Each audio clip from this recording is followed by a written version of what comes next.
সনকান্দা সিরাত কমিটির উদ্যোগে আয়োজিত পঞ্চম বার্ষিক বিশাল ওয়াজ মাহফিলে উপস্থিত মুহতারাম সম্মানিত সভাপতি, প্রধান অতিথি ও বিশেষ অতিথি মুআজ্জাজ মুকাররম হযরত উলামায়ে কেরাম, দূর দূরান্ত থেকে আগত আল্লাহ পাকের আশিকিন, জাকিরিন, শাকিরিন, মুহিব্বিন, মুরব্বিয়ান আওয়াম, কলিজার টুকরা আমার সমবয়সী যুবক বন্ধুগণ, স্নেহের ছোট ভাই, পর্দার অন্তরালে অবস্থানরত শ্রদ্ধেয়া সম্মানিতা মা ও বোনেরা, মহান স্রষ্টা দয়াময় রব্বুল আলামিনের দরবারে লাখো কোটি শুকর ও সুজুদ যে আল্লাহ রব্বুল আলামিন অত্যন্ত দয়া ও মায়া করে ভালোবেসে মহাগ্রন্থ পবিত্র কুরআনুল কারীম ও মহাবাণী পবিত্র হাদিস শরীফের আলোকে ইহকাল জীবনে শান্তি, পরকাল জীবনে মুক্তির সন্ধানে বেহেশতের বাগান, জান্নাতের বাগান, উলামায়ে কেরামদের মজলিস, আশিকিন, জাকিরিনদের মজলিস তথা গুনাহ মাফের মজলিসে দুনিয়ার সমস্ত ঝামেলা থেকে হেফাজত করে 10 মায়ের 10 সন্তানকে আপন হয় একই জায়গায় জুড়ে মিলে বসার তৌফিক দান করলেন। এজন্য দয়াময় আল্লাহ রাব্বুল আলামিনের দরবারে শুকর আদায়ার্থে মুসলমান হিসেবে ইমানের আওয়াজকে উঁচু করে এক আওয়াজে উচ্চ কণ্ঠে সকলেই কালেমাতুশ শুকর উচ্চারণ করি, আলহামদুলিল্লাহ। লক্ষ কোটি দরুদ ও সালাম বিশ্ব মানবতার কান্ডারি, বিশ্ব মানবতার মুক্তির দিশারি সৈয়দুল মুরসালিন, রহমাতুল লিল আলামিন, শফিউল মুযনিবিন, খাতামুন নবিয়্যিন, সৈয়দুস সাকালাইন, ইমামুল মুরসালিন, শফিয়ে আযম, রাসূল আকরাম, রহমতে আলম, নবিয়ুল আরব ওয়াল আজাম, হাবিবে কিবরিয়া, আশরাফুল আম্বিয়া, সৈয়দুল আম্বিয়া, শফিয়ে মাহশর, সাকিয়ে কৌসর, আকায়ে নামদার, মদিনাহ কা তাজদার হযরত মুহাম্মদুর রাসূলুল্লাহ সাল্লাল্লাহু আলাইহি ওয়াসাল্লামের উপর সর্বোপরি শুকর যে আল্লাহ রাব্বুল আলামিন পৃথিবীর মুসলমানের ইমানের এক ক্রান্তি লগ্নে দ্বীনের এই আলোচনার প্যান্ডেলে বহু দূর থেকে বহু কষ্টকে উপেক্ষা করে আপনাদেরকে এখানে আল্লাহ ধৈর্যের পরিচয়ে উপস্থিত করায় দিলেন এবং আমাকেও বহু দূর থেকে দ্বীনের নিসবতে দুটি কথা বলার মানুষে সুস্থতার সাথে আপনাদের সামনে বসার তৌফিক দান করলেন। এজন্য পুনরায় উচ্চ কণ্ঠে শুকর আদায় করি, আলহামদুলিল্লাহ। মহাগ্রন্থ পবিত্র কুরআনুল কারীমের ভেতর থেকে আমি একটি সূরা, সূরাতুল বুরুজের কয়েক টুকরা আয়াতে কারিমা তেলাওয়াত করেছি। বিশ্ব নবী, শেষ নবী, মহানবী, শ্রেষ্ঠ নবী, তার পবিত্র জবানের বাণী অসংখ্য হাদিস থেকে একটি হাদিস আমি আপনাদের সামনে পড়েছি।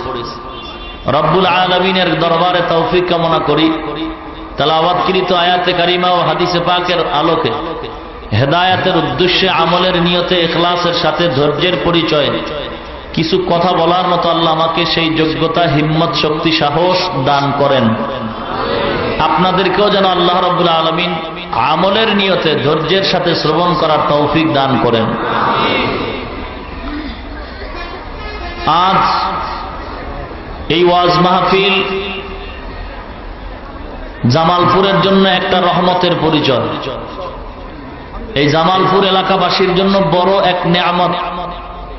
যারা আসতে পেরেছে তারাই এই নেয়ামতের শুকর আদায় করতে পেরেছে, যারা আসতে পারে নাই তারা এই নেয়ামতের শুকর আদায়ের মধ্যেও পড়ে নাই। তবে আইসা বসার পরে বাকি কিছু কাজ আছে, এগুলি যদি পূরণ করে যেতে পারি তাহলে জীবন সফল, না হয় হতে পারে আবার বিফল হয়ে যাবে। কারণ এই মজলিসটা এত পবিত্র মজলিস, এই মজলিসে যে কেহ ইচ্ছা করলেই বসতে পারে না। আল্লাহ যাকে মঞ্জুর করেন, কবুল করেন, সেই বসতে পারে। উদাহরণত আমি বলে থাকি, আমাদের সমাজে, আপনাদের এই অঞ্চলে বহু টাকাওয়ালা আছে, কোটি টাকার মালিক, ইচ্ছা করলে বছরে 2-3 বার মক্কা মদিনা ঘুরে আসতে পারেন। কিন্তু দেখলাম এতই টাকা কামাই করতেছে, কিন্তু বছর বছর চলে যায়, মক্কা মদিনা ঘোরার সুযোগ তার হয় না। এ কথার দ্বারা প্রমাণ হয়ে গেল টাকা থাকলেই মক্কা মদিনা ঘোরা যায় না যদি আল্লাহ কবুল না করেন। ইচ্ছা থাকলেই নেকের কাজ করা যায় না যদি আল্লাহ কবুল। তাআতু তৌফিক তাআত হামজাতু তাআতু তৌফিক তাআত হামজাতু ই আমানাত ইজাবত হামজাতু। तौफीक से होती है ये नेमत की खजीना, तौफीक से होती है ये नेमत की खजीना, हर मर्द की ताकत किया और है निशाना, हर मर्द की ताकत किया और है निशाना। ऐ बंदे खुदा चाहोगार उनकी मुलाकात, ऐ बंदे खुदा चाहोगार उनकी मुलाकात, जल्दी से आ बैठे सुनो हजरत की नसीहत, जल्दी से आ बैठे सुनो हजरत की नसीहत। ओ दुनियार ईमानदार अल्लाहर গোলাম, দুনিয়ার কোন মানুষের যদি তৈলের প্রয়োজন হয় বাজারে যাও, তৈল দোকানে গেলে তৈল পাইবা। মাছ বাজারে গেলে মাছ পাওয়া যায়, তৈলের দোকানে গেলে তৈল পাওয়া যায়, চাউলের দোকানে গেলে চাউল পাওয়া যায়। একদল আল্লাহর গোলাম, ওরা দুনিয়া তালাশ করে না, ওরা আল্লাহরে তালাশ করে আর খুঁজে কয় কোথায় আল্লাহ পাওয়া যায়। ও আল্লাহর গোলাম, আল্লাহ যদি পাইতে চাও জামালপুরের তৈলের দোকানে আল্লাহ পাওয়া যায় না। এ মুসলমান ইমানদার, মাছ বাজারে গেলে আল্লাহ পাওয়া যায় না, কই তুই আল্লাহ পাবি কোথায় জানো? দেখ বাস স্ট্যান্ডের ভিতরে কোরআনের বয়ান হয়, উলামায়ে কেরামদের জবান দিয়ে পবিত্র দ্বীনের আলোচনা হয়। ওই মজলিসের ভিতরে গিয়ে যদি বসতে পারো, আল্লাহ পাক রব্বুল আলামিন ওই উলামায়ে কেরামদের বয়ানের ভিতরে আল্লাহর পরিচয় পাওয়া যায়, আমলনামার গুনাহ মাফ হয়, জান্নাতের টিকিট পাওয়া যায়। আয় বেরাদার দূরে বাসা দিয়ারে বদ, ইয়ারে বদ বদ তোর বুয়াদ আজমারে বদ মারে বদ তন হাতুরা বর যা জানাব, ইয়ারে বদ বর জানে ঈমানত জানাব। বলখের বাদশা ইব্রাহিম ইবনে আদহাম রাজার হালে রাজপ্রসাদে রাত্রিবেলা ঘুমাচ্ছেন, হঠাৎ করে আওয়াজ পাচ্ছেন ছাদের উপরে কে যেন ঠক ঠক করে হাঁটে। কে তুমি হাঁটো? এই গভীর রাত্রে আওয়াজ হয়। আপনি চিল্লেন না, আমি বড় বিপদগ্রস্ত মানুষ। কি বিপদ? বলে আমার হারানো জিনিস তালাশ করি। কি হারাইছে? বলে একটা ঘোড়া হারানো গেছে। ছাদের উপরে কেন? এই বোকা, ছাদের উপরে কি ঘোড়া খুঁজলে পাওয়া যাবে? ইব্রাহিম ইবনে আদহাম বলে, ও বোকা, ছাদের উপরে হাঁটলে ঘোড়া পাওয়া যায় না। অদৃশ্য থেকে আওয়াজ করে বলে, ইব্রাহিম ইবনে আদহাম, তুমি আমাকে বোকা বলছো। যদিও তুমি বলকের বাচ্চা, মূলত তুমি বড় বোকা। কারণটা কি? তুমি বাদশাহী পাইছো কিন্তু আল্লাহরে পাও নাই। ভালো করে শুনে নাও, ছাদের উপরে যদি হারানো ঘোড়া না পাওয়া যায়, ভালো করে মনে রাখবা, সাবধান, রাজার হালাতে ঘুমাইয়া, রাজপ্রসাদে ঘুমাইয়া, জাজিমের ভিতরে সুন্দর বিছানায় ঘুমাইয়াও আল্লাহ পাওয়া যাবে না। এই ইব্রাহিম, ছাদের উপরে যদি ঘোড়া না পাই, তুই এই সুন্দর বিছানায় মাওলারে পাবি? এই ইব্রাহিম, তুই যদি মাওলাকে পাইতে চাও, এই পোশাকে মাওলাকে পাওয়া যাবে না। অহংকারের পোশাক শরীর থেকে নামায় দে, শরীরের মধ্যে তাকওয়ার পোশাক ঢুকাও, অহংকারের পোশাক নামাও। কারণ পোশাকের ভিতরেও অহংকার আছে। র্যাব বাহিনী যখন র্যাবের পোশাকটা পরে তখন তার গরম হয় শরীর।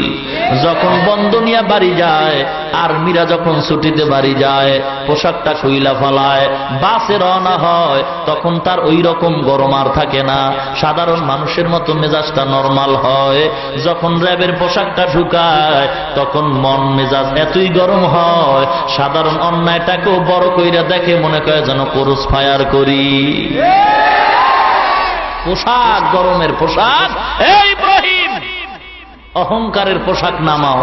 ইব্রাহিম কয়, এমন একটা আওয়াজ দিল কে? প্রহরীরা চতুর্পার্শ্বে পাহারা দিচ্ছে। উঠলেন ঘুম থেকে, উঠার পরে মনে একটা চোট লাগলো। হেদায়েতের মালিককে, من يهده الله فلا مضل له ومن يضلله فلا هادي له। এ দুনিয়ার ইমানদার, আল্লাহ পাক রব্বুল আলামিন বলেন, আমি আল্লাহ যাকে হেদায়েত দান করব, কোন মানুষ ওই বান্দারে পথভ্রষ্ট করতে পারবে না। আর আমি আল্লাহ যদি কাউকে হেদায়েত না দেই, কোন মানুষ ওই বান্দারে হেদায়েতের পথে আনতে পারবে না। আবু জাহালকে আখিরি জামানার পয়গম্বর 13 বছর সুন্দর দ্বীনের বয়ান করছে, আবু জাহাল নবীর কথা মানে নাই। আর আল্লাহর আরেক গোলাম হযরত ওমর, তার নাম, তরবারি নিয়ে যায় পয়গম্বরের মাথা আনার জন্য। পয়গম্বর অন্যায় করছে কি? বলে কোনো অন্যায় নাই। তাহলে মাথা আনতে কেন যাও? বলে মাথা আনার জন্য যাই শুধুমাত্র একটাই কারণ, আমাদের ধর্মের বিরুদ্ধে কথা কয়, আমাদের ক্ষমতার বিরুদ্ধে কথা কয়, আমাদের চেয়ারের বিরুদ্ধে কথা কয়। এই কথা সহ্য করতে পারি না, কারণ মুহাম্মদের শরীরটা দুর্বল, মুহাম্মদের পোশাকটা হলো নরমাল, আমাদের পোশাকটা গরম। এজন্য নরম কথা শুনলেই মেজাজটা অত্যন্ত গরম হয়ে যায়। আল্লাহ পাক রব্বুল আলামিনের দরবারে পয়গম্বর দোয়া করতেছে, ও আল্লাহ, ওমরের কি তুমি আল্লাহ ইসলামের জন্য কবুল করে নাও। ওমর নবীর ঘর দাঁড়াতে রওনা হয়, পথিমধ্যে যাইয়া উল্টা পাল্টা খবর শুনে মুহাম্মদের খবরটা নিবি পড়ে। আগে নিজের আপন বোনের খবর নাও, তোমার আপন বোন মুহাম্মদের ধর্ম কবুল করছে। মেজাজ গরম হয়ে গেছে, কি ব্যাপার, আমার ঘরের ভিতরেই না জানি আবার আগুন লেগে গেল। বোনের বিচার করতে যাইয়া ওমর সেখানেই নরমাল হয়ে গেল। কারণটা কি? প্রত্যেকটা গরম জিনিসের ওই গরমের মাত্রাটা ঠান্ডা করার জন্য একটা মেডিসিন আছে। মাথা যদি গরম হয় ঠান্ডা তেল লাগাও, শরীর যদি গরম হয় ফ্যানের বাতাস লাগায়া দাও, অন্তর যদি গরম হয় আল্লাহর কোরআনের বয়ান শোনায়া দাও, অন্তর নরম হয়ে যাবে। গরম হয়ে গেছে, কারণ দুনিয়ার জাহেলিয়াতের ছোঁয়া লাগছে, কোরআনের ছোঁয়া পায় নাই। এই জন্য ওমর দরবারছে নবীর গর্দে নামার জন্য, কিন্তু ঠান্ডা করার একটা মেডিসিন কোরআনে আছে। এই মেডিসিন ওমর পায় নাই। বোনের বিচার করতে গিয়ে কোরআন শরীফ পাইছে, নজর করিয়া কোরআন পড়ছে, ওমরের অন্তরটা ঠান্ডা হয়ে গেছে, চোখের পানি পড়ে, আর ডাক দিয়া কয়, ও বোন মাপ চাই, চল আমারে কোরআন পড়নেওয়ালা কে তোরে শিখাইছে, এমন লোকটারে দেখা দরকার। পয়গম্বরের সামনে ওমর যায় আর কয়, ও পয়গম্বর, যেই তরবারি আনছি আপনারে মারার জন্য, আপনি আমাকে মারেন আর পড়ায়া দেন লা ইলাহা ইল্লাল্লাহু মুহাম্মাদুর রাসূলুল্লাহ। মুসলমান ইমানদার ইব্রাহিম ইবনে আদহাম চলতেছে, রাজপ্রসাদ ছেড়ে দিছে। আসলে এই কথা ঠিক, এই সুন্দর গরম পোশাকে মাওলারে পাওয়া যায় না, কারণ গরম স্বভাবটা আমার মাওলার, এটা কারো জন্য হয় না। অহংকারী ভাব আমার মাওলার চাদর, আমার মাওলার ছাড়া যদি কেউ অহংকারী হয়, আল্লাহ পাক বলেন সে যেন আমার কুদরতি অহংকারের চাদর নিয়ে টানাটানি করো। সাবধান, মানুষের সাথে ঝগড়া কইরেই এমনিই পারো না। তুই একজন পণ্ডিতি দাবি করো, তুই একজনের উপরে জুলুম করো, একজনকে মারো, তোরে আবার মারার জন্য একজন রেডি হয়ে গেছে। কিন্তু সাবধান, মানুষ মানুষের সাথে তুই পাইরেই উঠতে পারলি না। সাবধান, আমি আল্লাহর সাথে যুদ্ধ করিস না, আমি আল্লাহর অহংকারের চাদর নিয়ে টানিস না। সাবধান, সহ্য করতে পারবি না। এ মুসলমান ইমানদার, ইব্রাহিম ইবনে আদহাম সব ছাড়িয়ে এবার জঙ্গলবাসী হয়ে গেছে, একমাত্র আমার মাওলার তালাশের জন্য।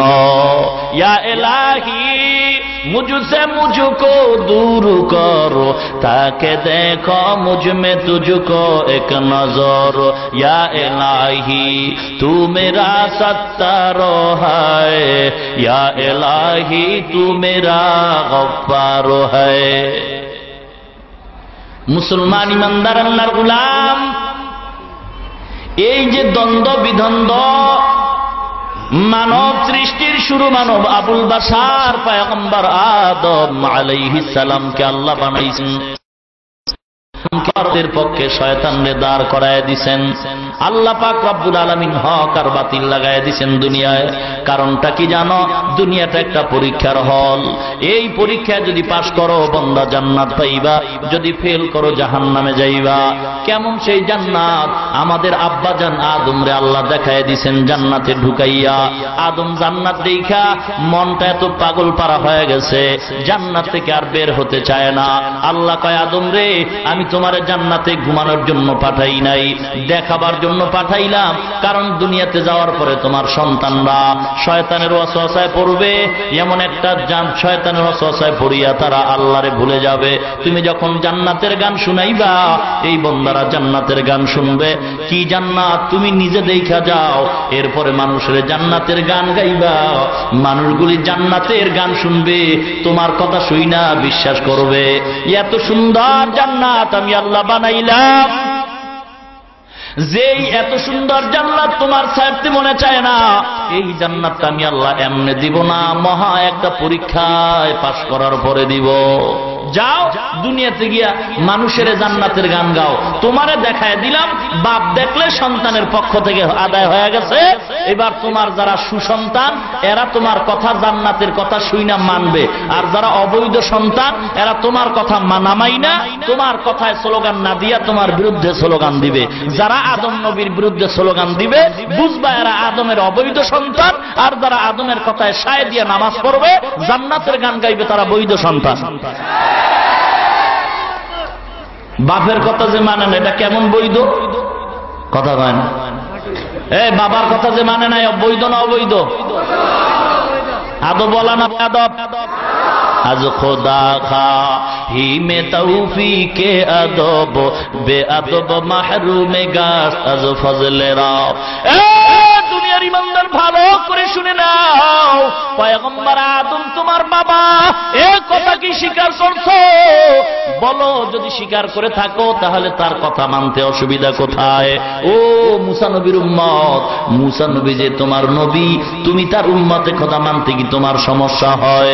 যদি বলো না, তাহলে তার কথা কেন মানো না? এ আখিরি জামানার পয়গম্বরের উম্মত, বলো তোমার নবী শ্রেষ্ঠ, তুমি তার উম্মত। সব নবীরা উম্মতের রুহানি বাবা, আমাদের নবী আমাদের উম্মতের রুহানি বাবা। এ দুনিয়ার নবীর উম্মত, বলো মোহাম্মদ রে রুহানি পিতা বলতে কি তোমার সমস্যা হয়? যদি বলো না সমস্যা নাই, কারণটা কি? বলে সমস্যা নাই, এ কারণেই মদিনায় যাও, এ কারণেই মক্কার ঘর গিয়া লাব্বাইক লাব্বাইক বলে আওয়াজ দাও, মদিনার রওজার সামনে দাঁড়াইয়া ইয়া রাসূলুল্লাহ বলে সালাম দাও। কেন? তোমার মনে বিশ্বাস হইছে পয়গম্বর হলেন আমাদের শ্রেষ্ঠ নবী, পয়গম্বর আমার রুহানি পিতা, আমি তার উসিলায় দিনের পথে আসছি, আমি তার সুন্নত মানার পরে আল্লাহর কাছে দামি হয়ে গেছি। এই জন্য আমি পয়গম্বরকে রুহানি পিতা মানলাম। মুসলমান ইমানদার, এইবার যারা রুহানি পিতা মাইনা নবীর সুন্নাত মানতে পারো না, বলো তুমি কি মদিনায় গিয়া ভুল করছো? বলো তুমি মক্কার ঘরে লাব্বাইক বইলে কি ভুল করছো? লাব্বাইকটা যদি ভুল না হয়, যদি মুহাম্মদের ওই রওজা দাঁড়াইয়া সালাম দাও তো তোমার ভুল না হয়, বলো তাহলে নবীর কথা কেন মানো না? বলো কেন আল্লাহর হুকুম মতে কেন চলো না? মুসলমান ইমানদার অনেকে সমস্যার কারণে চলতে পারে না, অনেক সমস্যার কারণে অনেক হুকুম মানতে পারে না। ঠিক আছে, তবে বিরোধিতা তো করার কোনো প্রশ্ন নাই। যদি তোমার নবী আসল তোমার নবী বইলা দাবি করতে পারো, যদি তোমার মক্কার ঘরে লাব্বাইক বলাটাই সঠিক হয়ে থাকে, তাহলে তোমার কাছে প্রশ্ন, বলো মক্কার বিরুদ্ধে যারা গান গায়, মদিনার নবীরে যারা গালি দেয়, তোমরা কেন এদেরকে সাইজ করো না? বুঝা গেল তোমার অন্তরে নাকি কোনো সন্দেহ আশ্রয় নিছে। নবীজির সালাম দিয়া কি ভুল করলা? মক্কার ঘরে লাব্বাইক বইলে কি ভুল করলা? যে আল্লাহ তোমার উল্টা পাল্টা লাভবাহিক বলছি, ক্ষমা চাই। যদি না বলো না ভুল হয় নাই, অবশ্যই লাভবাহিক সঠিক, হজ আমার কবুল হয়েছে, অবশ্যই পয়গম্বরের রওজায় সালাম দিছি, অবশ্যই তা সঠিক। তাহলে আজকে যারা এই নবীর সামনে আল্লাহর নবীকে গালি দেয়, মদিনার বিরুদ্ধে কথা বলে, এক নাস্তিক বলে মদিনার রওজা নাকি নবীজি অর্ধেকটা হিন্দুদের দিয়ে দিছে। যদি তুমি মদিনার রওজায় দাঁড়ায়া নবীর মায়ায় চোখের পানি ছাড়ো, আজকে যদি কেউ তোমার সামনে নবীরে গালি দেয়, তোমার তো উচিত তারে সাইজ করে দেওয়া, ঠিক কিনা বলেন?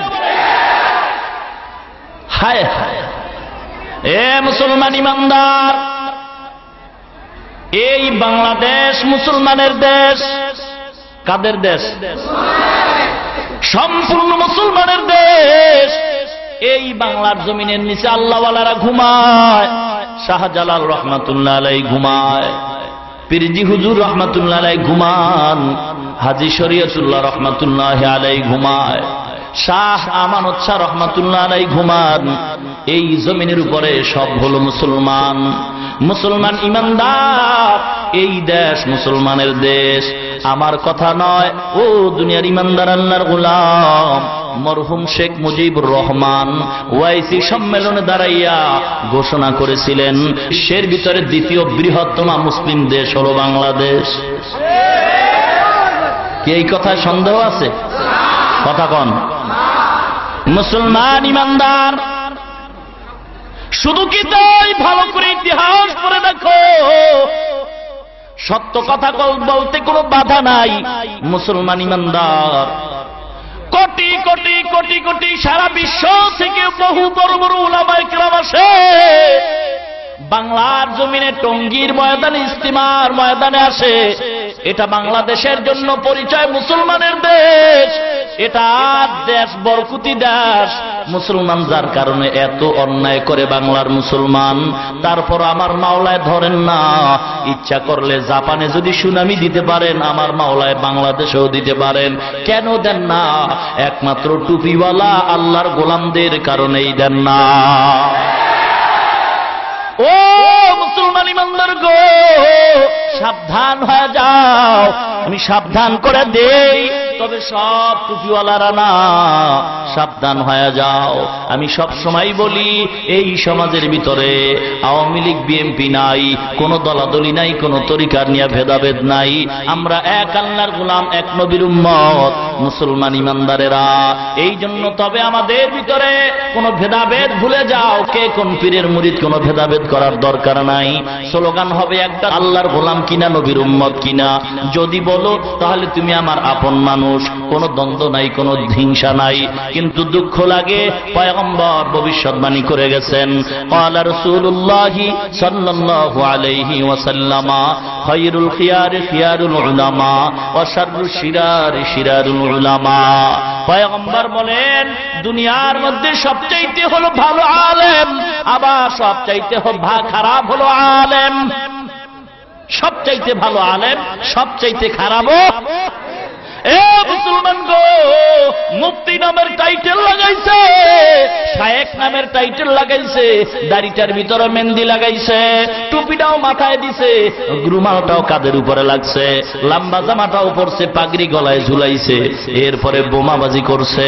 পয়গম্বর বলছেন, এই টুপিওয়ালারা আলেম নামের কলঙ্ক, ইসলামের সবচেয়ে বড় দুশমন। এই জন্য মুসলমান, আজকে টুপিওয়ালা ভণ্ড থেকে সাবধান হয়ে যাও। আমাদের সমাজে ইসলামের চরম ক্ষতি করছে একমাত্র নামদারি মুসলমান মুনাফিকের দলেরা। রাজনৈতিক ময়দানে ভণ্ডের অভাব নাই, পীরের ময়দানে ভণ্ডের অভাব নাই, বক্তার প্যান্ডেলে ভণ্ডের অভাব নাই।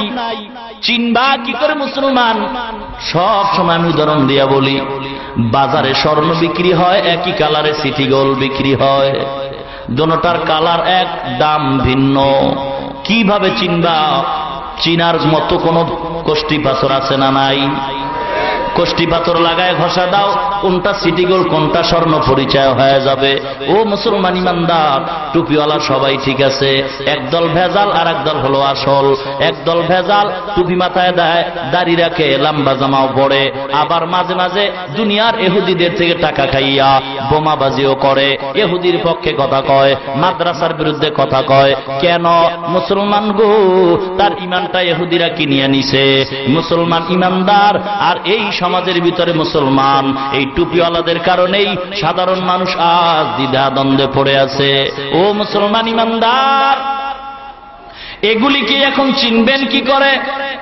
সব টুপিওয়ালারা খারাপ নয়, এই এখানে যারা আসছেন কেউ খারাপ নয়, এই জামালপুরের ইমাম সাহেবরা খারাপ নয়, জামালপুরের মুয়াজ্জিন খারাপ নয়, মাদ্রাসার হুজুর খারাপ নয়। মুসলমান ইমানদার খারাপ বলতে হলে আগে দলিল দাঁড় করাও। বোমাবাজি যারা করছে এই ইস্যু দিয়া অনেকেই মাদ্রাসারে খারাপ বলতে চায়। আল্লাহর কসম প্রমাণ দাও, যদি সুসন্তান হয়ে থাকো, জন্ম যদি ঠিক হয়ে থাকে, প্রমাণ দাও কোন মাদ্রাসায় জঙ্গির ট্রেনিং হয়, বাংলাদেশে প্রমাণ করো, আমরা দোয়া করব, বিচার চাই। কিন্তু সাবধান, যারা বোমাবাজি করছে আল্লাহর কসম তারা একটাও মাদ্রাসার ছাত্র না। মুসলমান ইমানদার, এই জন্য মাদ্রাসায় জঙ্গির ট্রেনিং দেওয়া হয় না, তোমার বাবার জানাজার নামাজের ট্রেনিং দেওয়া হয়, আল্লাহর কোরআনের ট্রেনিং দেওয়া হয়। এই জন্য সাবধান, চিনবা কি করে কে ভালো আর কে মন্দ? কষ্টি পাথর হাতে নাও, একমাত্র আল্লাহর কোরআন পয়গম্বরের সুন্নাত দিয়া যাচাই করো কোন টুপিওয়ালা ভালো আর কোন টুপিওয়ালা খারাপ, যাচাই করতে হবে রে মুসলমান। এই জন্য সাবধান, এই জন্য ভালো মন্দ যাচাই করার জন্য আল্লাহর কোরআন তথা ধর্মীয় শিক্ষার দরকার। মুসলমান ইমানদার আল্লাহর গোলাম, আল্লাহ পাক এই দ্বন্দ্ব লাগায় দিছে। নবী বলছেন বনি ইসরাইলদের কাতার হবে ৭২টা, আখিরি নবীর উম্মতের কাতার হবে আরো একটা বেশি। একটা কাতার জান্নাতি, বাকি ৭২ কাতার উম্মত জাহান্নামী। সাহাবায়ে কেরাম বলেন, ইয়া রাসূলুল্লাহ, ওই ৭২ কাতারওয়ালারা কি হিন্দু, বৌদ্ধ, খ্রিস্টান? কয় না না, সব হবে নামদারি মুসলমান। হিন্দু, বৌদ্ধ, খ্রিস্টান ওরা তো এমনিই জাহান্নামী, বিনা হিসাবে জাহান্নামী। বুঝেন না কথা? যত রশি আর যত পিসাব দলিল দেখে আর সাইনবোর্ড লাগাক না কেন যে আমার দরবারে হিন্দুরা আইলেও জান্নাত পাবে, খ্রিস্টান আইলেও জান্নাত পাবে, সব ধর্ম অবলম্বীরা আসলে জান্নাত পাবে, যার যার ধর্মে থাইকা আমার পীরের নাম নিলেই জান্নাত পাবা, এই স্লোগানে কাম হবে না। পীরের দবসা তখন কিয়ামতের ময়দানে জুতার বাড়ি ঠেলায় সাইজ হয়ে যাবে, ঠিক কিনা ভাইরা আমার? জান্নাত পাবে ইমানের বলে। কিসের বলে? ইমানের বলে। ইহুদি, খ্রিস্টান, হিন্দু, বৌদ্ধরা তো ওরা বিনা হিসাবে জাহান্নামী। এ ছাড়াই মুসলমানের ভিতরে কাতার হইব ৭২টা, এরা সব জাহান্নামী, এক কাতার মাত্র জান্নাত। মুসলমান ইমানদার, এই জন্য বলেছি মুসলমান এত ভয় কেন? এই বাংলাদেশের ভিতরে হিন্দু থাকে, বৌদ্ধ থাকে, খ্রিস্টান থাকে, মুসলমানও বসবাস করে। আপনারা সাধারণ জ্ঞানে জানা থাকলে বলেন, আমাদের এই বাংলাদেশ মুসলমানের দেশে মুসলমান বেশি না কম? জোরে বলেন। একটা জেলার মুসলমান যদি এক করা হয়, এক জেলার মুসলমান বা একটা বিভাগের, সারা বাংলাদেশের হিন্দু, বৌদ্ধ, খ্রিস্টান সমান হবে নাকি? অথচ এত মুসলমান এই সমাজে থাকার পরেও মুসলমান দুর্বল, ইমান দুর্বল, আমল দুর্বল। মুসলমান ইমানদার, এটা বড় দুঃখের বিষয়। আমাদের ইমান দিন দিন দুর্বল হয়, আল্লাহর মোহাব্বত আমাদের ভিতরে নাই। এজন্য আল্লাহ পাক রব্বুল আলামিন আখিরি নবীকে দুনিয়ায় পাঠাইছেন। নবী দুনিয়াতে আসার পরে আল্লাহ পাক রব্বুল আলামিন ৪০ বছরে নবুয়তি দান করছেন। নবুয়তি দান করার পরে নবী কোরআনের আয়াত পড়ে আর কালেমার দাওয়াত দেয়। কোরআনের আয়াত পড়া শুরু, নবীজির পিছনে দুশ্মনী ও দুশ্মনরা দুশ্মনীও করা শুরু। এতদিন মুহাম্মদের কেউ খারাপ কয় না, কারণ মুহাম্মদের মতো ভালো মানুষ আর কেউ নাই। যখন মুহাম্মদ কালেমার কথা কয়, মূর্তি পূজার বিরুদ্ধে কথা কয়, দলের বিরুদ্ধে কথা কয়, তখন মুহাম্মদের বিরুদ্ধে সবাই লাইগা যায়। মক্কার অলিতে গলিতে নবীরে গলায় গামছা লাগায় টানত, রাস্তায় রাস্তায় কাটা দিয়ে রাখত। এত দুশ্মন নবীজির মা নাই, বাবা নাই, আপন কেউ নাই।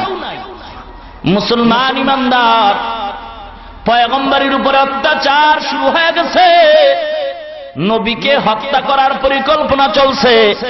আল্লাহর নবী কিছু কিছু মুসলমান কালেমা পড়ে বানাইছেন। মুসলমানদেরকে আরবের পণ্ডিতরা গালি দেয় আর বলে, পাগল মোহাম্মদের কাছে কি তোরা মুসলমান হইছ?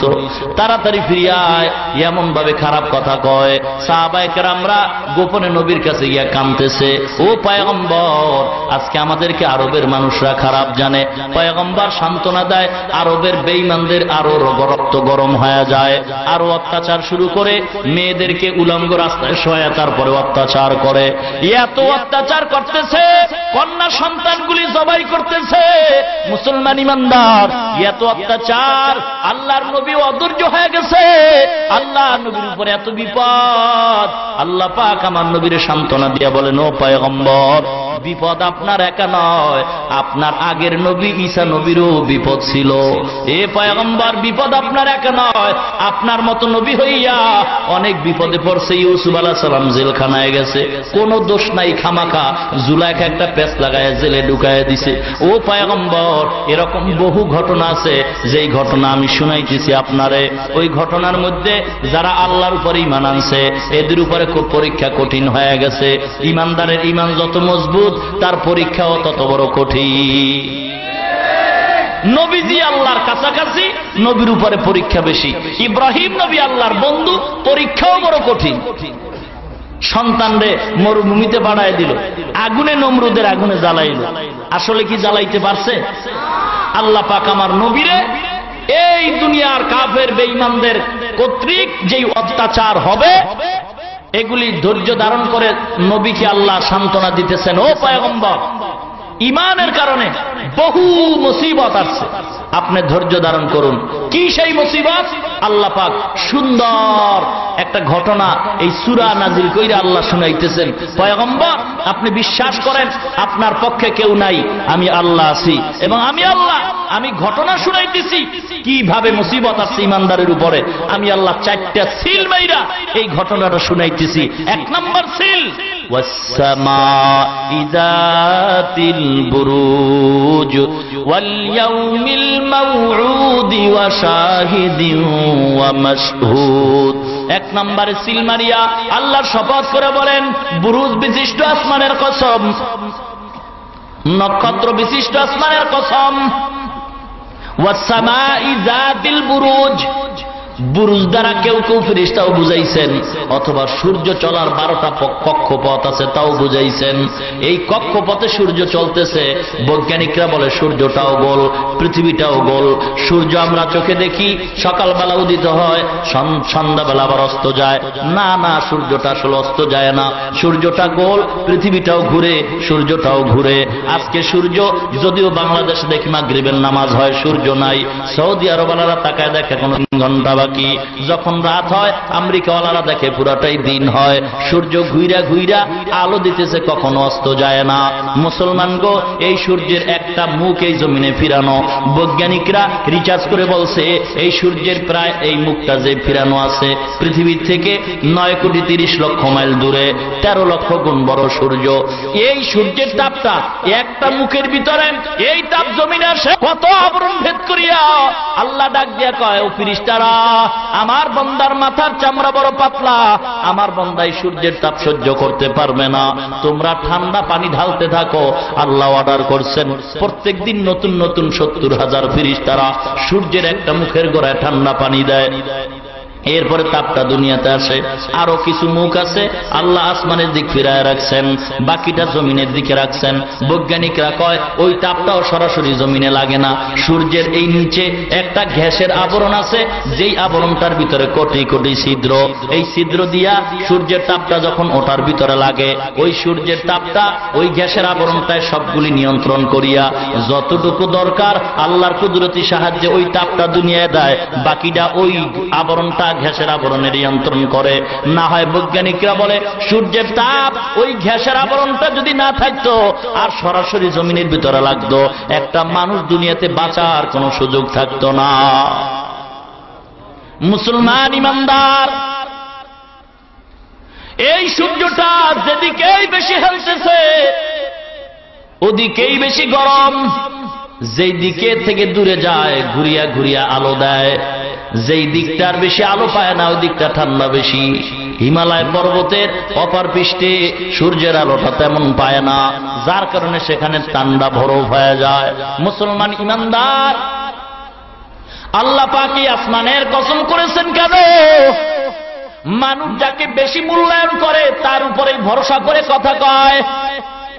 এ ভাই আমার কথা বিশ্বাস কর, আমি মায়ের মাথা খাইয়ে কই, আমি মা বাবার উপরে শপথ করে কই। কেন মা বাবার কথা কয়? বলে মা বাবা দামি মানুষ।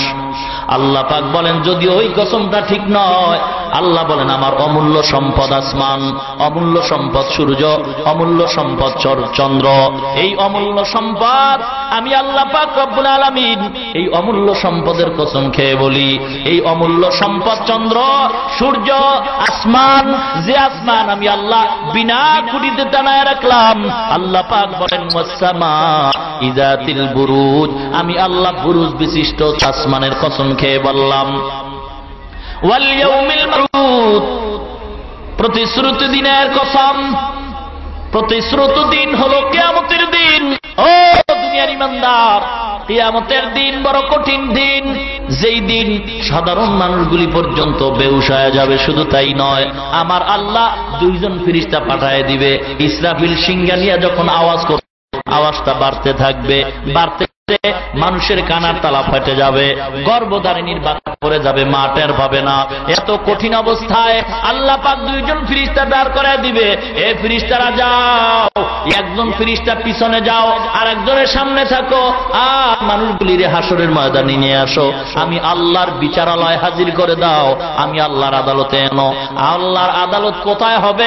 মুসলমান মুফাসসিরিনে কেরাম বলেন কিয়ামতের ময়দানে আল্লাহর বিচারের আদালত হবে সিরিয়ার জমিনের ভিতরে।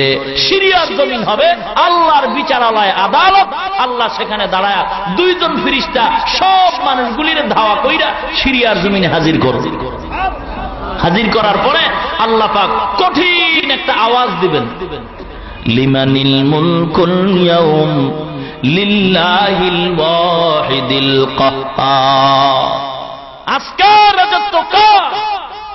এই দুনিয়াতে 3 দিনের ক্ষমতা পাইয়া মনে করছো তোমার চেয়ে বড় আর কেউ নাই। আসো এই কিয়ামতের ময়দানে, আজ এই দিনের রাজত্ব কার? আল্লাহর আওয়াজটা এত ভয়ঙ্কর হবে, সাধারণ মানুষ তো দূরের কথা, বেঈমান নাফরমান মুমিন দূরের কথা। এই আওয়াজটা পাওয়ার পরে হাসরের সমস্ত নবীরা পর্যন্ত বেহুশ হইয়া একটা পায়ের তালুর উপরে দাঁড়ায় থাকবে 50,000 বছর। 50,000 বছর কঠিন অবস্থা হবে সেই সময়। আল্লাহ বলেন ওই দিন আপন কেউ থাকবে না, আপন থাকবে নেক আমল। নবীরা যদি 50,000 বেহুশ হয়ে 1000 বছর বেহুশ হয়ে থাকে, এই বেটা পীরের অবস্থা কি হবে? যেই ভণ্ড পীরে কয় আমার দরবারে যদি টাকা দেয়, আমার দরবারে যদি আসো, নামাজ না পড়লেও জান্নাতে নিয়ে যাব। এ পীর তোর কি খবর আছে? তোর পীরে পীর আল্লাহ তক্তা বানাইব। এ পীর তুই কোত্থেকে পাওয়ার পাইছো? এই পাওয়ার পাইয়া আজকে বেনামাজিরে জান্নাতের টিকিট দিতেছ নামাজ ছাড়া। এ ভণ্ড শুনিয়া রাখ, তোর মতো ভণ্ড পীরের কারণে আজকে সাধারণ মানুষগুলি বিপদগামী হইতেছে, ঠিক কিনা? মুসলমান ইমানদার, দুঃখ লাগে এই দেশের মানুষগুলি এরপরও কেন দৌড়ায়? কারণ হইল বাংলাদেশের মানুষগুলি ধর্ম ভীরু। এত সুন্দর দিনের জন্য মায়া অন্য দেশের ভিতরে নাই। যদিও ছেলেটা দাড়ি রাখে না, যদিও ছেলেটা নামাজ পড়তে পারে না, কিন্তু ইসলামের মায়া এত বেশি, যে কারণে ওয়াজ মাহফিলে বসে, যে কারণে আলেমরা ডাকলে যায়, যে কারণে পিসাবরা ডাকলে যায়, পীরের মহব্বত করে। কিন্তু পীর যে এত ভণ্ড এটা তো সাধারণ মানুষ বুঝে না। না বুঝার কারণে এই সাধারণ মানুষটা পীরের দরবারে যাওয়ার পরে এমন মন্ত্র পড়াইয়া এমন হালুয়া খাওয়াইয়া দেয়, যার কারণে দেখা যায় পীরের ভক্ত হইয়া নিজেও যায়, নিজের বউ পাঠায় দেয়, আর যত হাদিয়া তোহবা সব ভণ্ডের দরবারে পাঠায়। পীরের বাবা ডাকতে ডাকতে নিজের আপন মা বাপ ভুলে গেছে। বাবার দরবারে গরু নিয়ে যায়, অথচ একটা বছরে আপন মা বাবা 5 কেজি গোশত খাইতে পারে না। মুসলমান ইমানদারেরা, এই জন্য আগেই বলেছি, এখনো বলি, সব সময় বলতেছি, বর্তমানে টুপিওয়ালা ভণ্ড থেকে সাবধান। মুসলমান ইমানদার টিভির চ্যানেলে এক টুপিওয়ালা বয়ান করে কয়, কোরআন শরীফের অর্থ যদি না পারো পয়রা কোনো লাভ নাই। এই টিভির চ্যানেলের ভিতরে বক্তায় বয়ান করে টুপিওয়ালা, আর বলে কোরআনের অর্থ যদি না পারো পয়রা কোনো লাভ নাই। দিল এক প্যাচ লাগায়, কঠিন প্যাচ। এই প্যাচ উঠাবার কোনো সুযোগ নাই।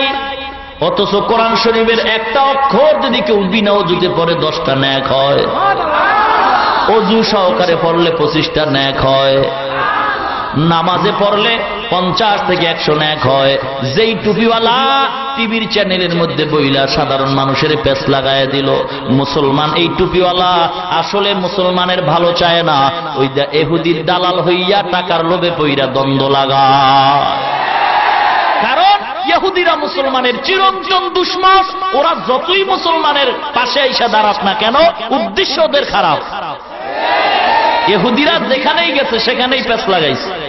আর পেছ লাগানোর মূল, যারে ক্ষতি করব ওর আপন একটা দুর্বল পয়েন্ট ধইরা ক্ষতি করে। এ মুসলমান ইমানদার, চেয়ারম্যানের যদি দুর্বল করতে হয়, কিছু মানুষ আছে ওর বউর সাথে সম্পর্ক করায়, গিয়া ম্যাডাম রে কয়, ম্যাডাম আমি গরিব, আমারে টাকা দাও। ম্যাডাম চেয়ারম্যানের কয়, চেয়ারম্যান মাথা নত হয়ে যায়। প্রত্যেকটা মুসলমান আজকে দুর্বল হওয়ার কারণ হলো ইহুদি খ্রিস্টানরা মুসলমানের টাকা দিয়া কিনছে, যার কারণে এই বাংলাদেশের মধ্যে দাঁড়াইয়া কোন খ্রিস্টান আমার নবীর বেয়াদব বলার সাহস পাইতো না। এ মুসলমান গো, বাংলার জমিনে দাঁড়াইয়া ইহুদি খ্রিস্টান বৌদ্ধ হিন্দু কেউ কোরআনের বিরুদ্ধে কথা বলার সাহস পাইতো না। কোন হিন্দুরা আদালতে মামলা দিবে দূরের কথা, কুরবানির বিরুদ্ধে কথা বলার সাহস পাইতো না। কেন পাইছে? একমাত্র নামদারি মুনাফিক মুসলমানের কারণে পাইছে।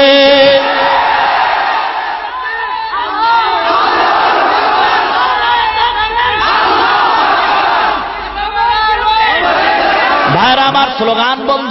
ও মুসলমান ইমানদার, ইসহাক আলাইহিস সালামকে ইব্রাহিম কোরবানি দিছে না ইসমাইলকে দিছে? হিন্দু, তোর দরকারটা কি রে বাটপার? তোর দরকার কি? এটা মুসলমানের কাজ। এ মুসলমান, এটারও কিন্তু কিছু মুনাফিকরা দাঁড় করাইছে। মুসলমান ইমানদার, এরপর আমাদের দেশের মুসলমানরা খারাপ আচরণ করে না, আদবের সাথে মুসলমানরা স্লোগান দেয়, একটু এদের বারণ করো। মুসলমান কারণটা কি? মুসলমান পয়গম্বরের আদর্শের মুসলমান। মুসলমান কাউকে খারাপ কথা কয় না, গালি দেয় না। প্রমাণ হয়ে গেল এই বাংলাদেশে হিন্দু, বৌদ্ধ, খ্রিস্টানের সাথে মুসলমানরা খারাপ আচরণ করে না, যার কারণে হিন্দুরা শান্তি মতো বসবাস করে, খ্রিস্টান শান্তির সমাজে বসবাস করে। প্রমাণ হয়ে গেল গোটা পৃথিবীর মুসলমান হলো সভ্য জাতি, ঠিক কিনা? এবার যদি তাকাও হিন্দুদের ভিতরে তাকায় দেখো, ভারতের ভিতরে আমাদের দেশ মুসলমানের বাবরি মসজিদ ভেঙ্গে ফেললো, পত্রিকা সাক্ষ্য, দিন দিন মুসলমানের উপর অত্যাচার করা হয়। গোটা বিশ্ব আজকের আলোড়ন হয়ে গেছে, মুসলমান নির্যাতিত, অপমানিত। কেন? মুসলমান ইমানদারেরা। এটার দ্বারা প্রমাণ হয়ে গেল মুসলমান ছাড়া যা আছে সব হলো অসভ্য। মুসলমান ইমানদার কারণটা কি? যেই সন্তান বাবারে মানে না, এই সন্তান বাবার সাথে আদব রক্ষা করে না, ঠিক নেই? যেই ছাত্র শিক্ষক মানে না, ওই ছাত্র শিক্ষকের সালাম দিতেও চিন্তা করে না, শিক্ষকের সাথে বেয়াদবি করতে চিন্তা করে না। যেই মুরিদে পীরকে ভয় করে না, ওই মুরিদে পীরের সাথে বেয়াদবি করতে দ্বিধা করে না। মুসলমানরা আল্লাহরে ভয় করে, নবীকে ভয় করে। মুসলমান ওদের মুরব্বী আছে, কোরআনকে ভয় করে, পরকাল ভয় করে। এই জন্য কথা বলার আগে ব্রেক রাইখা কথা কয়। খ্রিস্টানদের কোনো মুরব্বী নাই, হিন্দুদের কোনো মুরব্বী নাই, ওদের মুরব্বী হইল টাকা। টাকা যেদিকে দৌড়ায় সেদিকেই স্লোগান দেয়। মুসলমান ইমানদার, এই জন্য সাবধান। এই দেশের মুসলমান এত শান্ত। ও মুসলমান গো, এই সুযোগে ইহুদি খ্রিস্টানরা মুসলমানের সুরাত দইরা মুসলমানের ইমান কিনিয়া নিতেছে। আল্লাহ পাক রব্বুল আলামিন শপথ করে বলেন, আসমানের কসম, কিয়ামতের দিনের কসম, ওয়াল ইয়াউমিল মাউউদ ওয়া শাহিদ ওয়া মাশহুদ। শাহিদ মানে যেটা ঘুরে ফিরে সামনে আসে, সাক্ষী আসে, সাক্ষী আইসা সাক্ষী দেয় আদালতে। ঠিক আল্লাহ পাক শাহিদ দ্বারা জুমার দিনের কথা বলেন। জুমার দিনটা ঘুরিয়া ঘুরিয়া মানুষের সামনে আসে। আল্লাহ বলেন ওই দিনের কসম খাইলাম। ওয়া মাশহুদ, যেই দিন মানুষগুলি ওই দিনের সামনে যায়। কোন দিনের সামনে? 9 জিলহজ, আরাফাতের দিন। আল্লাহ পাক বলেন গোটা পৃথিবীর মুসলমান ওই দিন আরাফাতের ময়দানে যায়। ওই দিনের কসম আল্লাহ খায়া বলেন, চারটা শপথকে আল্লাহ কসম করে বলেন, হে নবী আপনি কোনো চিন্তা করিয়েন না, বিপদ আসবেই নিশ্চিত। কারণ ঈমানদার জান্নাত পাবে না বিপদের সম্মুখীন হইয়া পরীক্ষা না দিয়া, বরং ঈমানদারের ঈমান যত মজবুত হবে ঈমানের পরীক্ষা তত কঠিন হবে। এবার আল্লাহ পাক 4 জিনিসের শপথ খাইয়া অতীতের একটা কঠিন মুসিবতের ঘটনা শুনাইতেছেন। ঈমানের অগ্নি পরীক্ষায় যে পাশ করেছে তার একটা দৃষ্টান্ত আল্লাহ সূরা বুরুজের ভিতরে বলেন, কুতিলা আসহাবুল উখদুদিন নারি যাতিল ওয়াকুদ ইযহুম আলাইহা কুউদুন ওয়া হুম আলা মা ইয়াফআলুনা বিল মুমিনিনা শুহুদ। মুসলমান ইমানদার আল্লাহর গোলাম, আল্লাহ পাক বলেন কুতিলা আসহাবুল উখদুদ, আমি আল্লাহ পরীক্ষা খননকারীদের ধ্বংস করে দিলাম। আসহাবে উখদুদ সহিহ মুসলিম শরীফের ভিতরে ঘটনা টানা হয় আয়াতের অনুকূলে, একটা সুন্দর ঘটনা। আসহাবে উখদুদ বলতে পরীক্ষা খননকারীর দল। মুসলমানদের বিরোধিতায় গিয়া, দেশটার নাম হলো ইয়ামান দেশ, যে ইয়ামান দেশে ইসলামের খেদমত বেশি, যার প্রমাণ ইয়ামান দেশ ছেড়ে ছেড়েই শাহজালাল রহমতুল্লাহ আলাইহি আমাদের জমিনে আসছেন দ্বীনের খেদমত করার জন্য। মুসলমান ইমানদার ওই ইয়ামান দেশের ভিতরে তদানীন্তন সমাজ, নবীজি দুনিয়াতে আসার 70 বছর আগের কথা। ঈসা নবী চলে গেছেন, মাঝখানে 600 বছর ডিফারেন্স। এরপরে আমার নবী আসছেন। নবীজি আসার 70 বছর আগে কোন নবী আর নাই, মুরব্বী হারা। যেই লোকটার কোন মুরব্বী নাই, ওর মুরব্বী শয়তান, পরিণাম ফলে হয় বেয়াদব। আমি আগেই বললাম, যেই সন্তানের বাপ মা নাই, বাবার কথার মুরব্বী মানে না, এই সন্তান বেয়াদব হয়। যেই ছাত্র ওস্তাদের মুরব্বী মানে না, এই ছাত্র বেয়াদব হয়। যেই মুরিদ পীরকে মুরব্বী মানে না, সেই মুরিদ বেয়াদব হয়। যেই জাতি তার নবীকে মুরব্বী মানে না, সেই জাতি বেয়াদব হয়। এ কারণে খ্রিস্টানরা বেয়াদব। কেন? ইহুদিরা বেয়াদব। ওরা কয় ঈসা নবীর কোন বাপ নাই, সেহেতু ঈসা নবী যারও সন্তান। খ্রিস্টানরা কয় ঈসা নবীর যেহেতু কোনো বাপ নাই, সেহেতু ঈসা নবী আল্লাহর সন্তান। দোনোটা বেয়াদব, পরিণাম ফল জাহান্নাম। এই যেই লোকটার কোন মুরব্বী নাই, সেই লোকটার দিক নির্দেশনা ছাড়া মনের চাহিদা চলে, নফসের পিছনে চলে, যার কারণে কথায় ভুল হয়, কাজে ভুল হয়, মানুষের বরদোয়া পায়। তদানীন্তন সময় ইয়ামান দেশের জালিম বাদশার নাম লেখছে তাফসিরে ইউসুফ জু নওয়াজ। সে ছিল মূর্তি পূজারী, মুসলমান দেখলেই অত্যাচার। 70 বছর আগের ঘটনা নবীজির দুনিয়াতে আসা। যেহেতু ঈসা নবীও নাই, নবী আমার নবীও নাই, মাঝখানে নবী হারা উম্মত পথভ্রষ্ট হইতেছে। এ অবস্থায় ইউসুফ জু নওয়াজ জালিম বাদশার দেশে এক জাদুঘর ছিল। বয়স বাড়তে বাড়তে বাড়তে বাড়তে মরবে মরবে ভাব, তখন একটু ভয় আসছে। বাদশারে গিয়া কয়, বাদশাহ একটা সুন্দর যুবক ছেলে আমাকে দিবেন, আমার এই জাদুবিদ্যা তাকে শিখাই দিব, আমার বংশ রক্ষা হবে, আমার সুনাম থাকবে, আপনার রাজত্ব ঠিক থাকবে। বাদশাহ ওজিরকে জাগায় দিল, দেখো কোথায় এরকম একটা সুন্দর যুবক সন্তান পাওয়া যায়। খুঁজতে খুঁজতে একটা ছেলে পাইল। তাফসীরের ভিতরে ছেলেটার নাম হলো আব্দুল্লাহ বিন তামের। আব্দুল্লাহ বিন তামের। একে বাদশা ডেকে বলে, আমার সরকারি তহবিল থেকে খানা দানার ব্যবস্থা খরচ বহন করা হবে, আমার এই রাজপ্রসাদে থাকবে। আর সরকারি কোয়ার্টারে থাইকা প্রত্যেকদিন ক্লাস হিসাবে পাদ্রির কাছে যাইবা, ওই জাদুঘরের কাছে যাবা, জাদুবিদ্যা শিখবা, সব ব্যবস্থা করা হবে। আব্দুল্লাহ বিন তামের বাদশার কথায় পড়ে জাদুঘরের কাছে যায় আর বিদ্যা শিখতেছে। হঠাৎ করে চুপে চুপে একদিন কানে কানে খবর হয় যে এখানে খ্রিস্টান পাদ্রি ঈসা নবীর এক উম্মত আছে, সে দ্বীনের খেদমত করে গোপনে গোপনে। খবরটা পায়া আব্দুল্লাহ বিন তামের একদিন সেখানে গিয়ে হাজির হয়ে গেল। হাজির হওয়ার পরে ইসলামের কথা শুনে ভালো লাগছে, মুসলমান হয়ে গেছে। তবে পাদ্রী কইছে, মুসলমান যে হইছে এটা যেন সাবধান, ইসলামের দুশ্মনরা টের না পায়। কারণ ইঁদুর যদি বিড়াল দেখে খুব খুশি, কথা কয় না? ইঁদুরে বিড়াল দেখলে খুশি। ইঁদুরে বিড়াল দেখলে কি অপেক্ষায় থাকে যে সাহেবের সাথে একটু মোলাকাত করব, নাকি দৌড়ের মাথা? মুসলমান ইমানদারেরা ইঁদুরে বিড়াল দেখলে যেমন মেজাজটা খারাপ হয়, যেমন ভয় হয়, এ মুসলমান গো, আল্লাহর দুশমন, নবীর দুশমনরা, পয়গম্বর হারা উম্মত, শয়তানের বন্ধুরা আল্লাহর কোরআন শুনলে, ওয়াজ মাহফিল শুনলে, টুপিওয়ালা দেখলে, আলেম দেখলে, কোরআনের বয়ান শুনলে তেমন বড় ভয় পায়। ইমানের শক্তি নিছে, একটা পাথর হাতে নিছে আর গোপনে বলে, আল্লাহ, পাদ্রীর ধর্মই যদি সত্য হয় তাহলে আমি পাথর মারার সঙ্গে সঙ্গে যেন সাপ মারা যায়।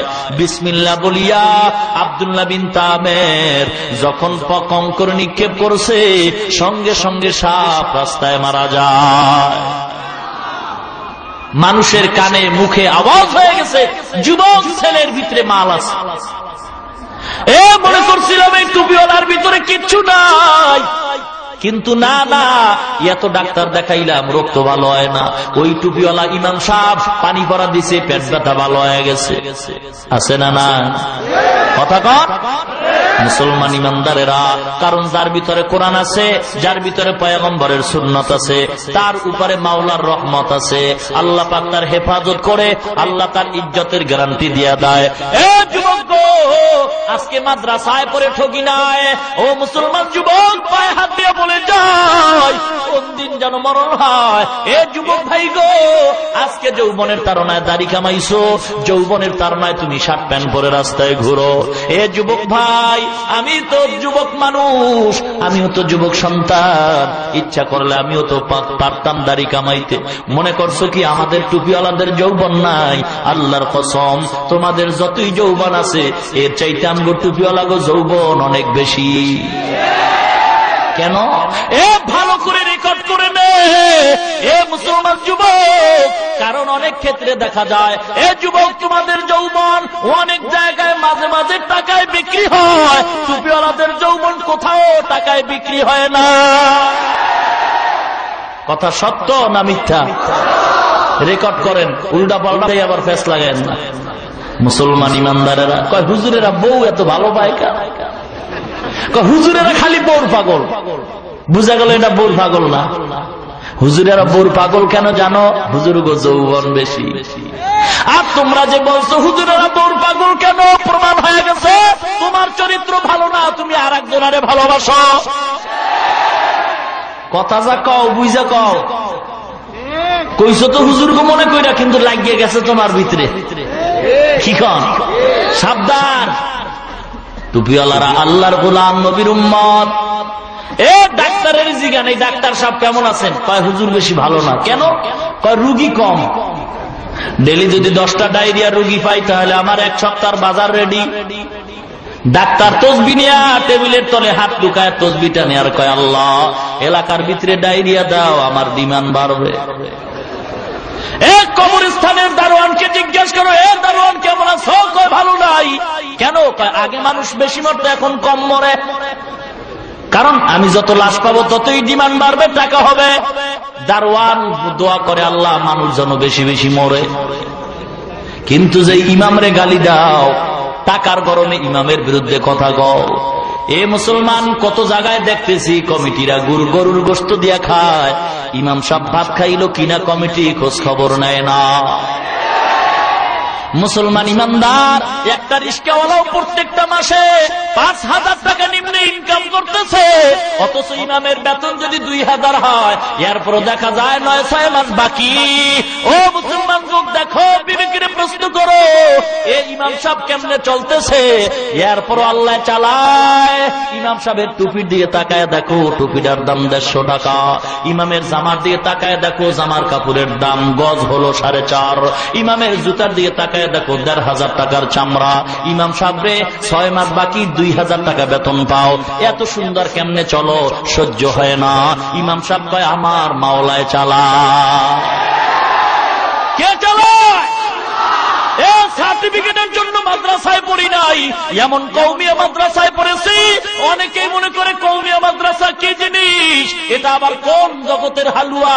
না না, কোন হালুয়া নয়। কওমিয়া মাদ্রাসা এমন একটাই মাদ্রাসা জানো, যেই মাদ্রাসার মূল মাদ্রাসা দেওবন্দ মাদ্রাসা, যেই মাদ্রাসার শিক্ষা, যেই মাদ্রাসার এরিয়াটা আমার নবী স্বপ্ন যোগে দেখায় দিছে। মুসলমান গো, এই কওমিয়া মাদ্রাসা, হাটহাজারী মাদ্রাসা, লালবাগ মাদ্রাসা, রহমানিয়া মাদ্রাসা, এ মুসলমান গো, এই মাদ্রাসায় সত্যি কথা অনেক সময় অনেক মানুষ জানতো, এই মাদ্রাসার আলেমরা বোবা, কিছুই জানে না। না না, ভালো করে রেকর্ড করে নাও। অনেক ক্ষেত্রেই নজর করলে দেখা যায় এলেমের সাথে আমলের শিক্ষা অনেক ক্ষেত্রেই শুধু কওমিয়াতেই এখন পাওয়া যায়। মুসলমান ইমানদারেরা, এই মাদ্রাসায় পয়রা টি নাই, অহংকার করি না, বুঝাবার জন্য বলি মুসলমান উম্মত গো, যারা মরবা তোমাদের হাতে পায়ে ধরে বলি, এ যুবক, এই টুপি আর দাড়ির কারণে আল্লাহ সম্মান কমান নাই। আল্লাহ এত সম্মান দান করছে, দুনিয়ার এমপি মন্ত্রীরাও মনে হয় এত সম্মান পায় না।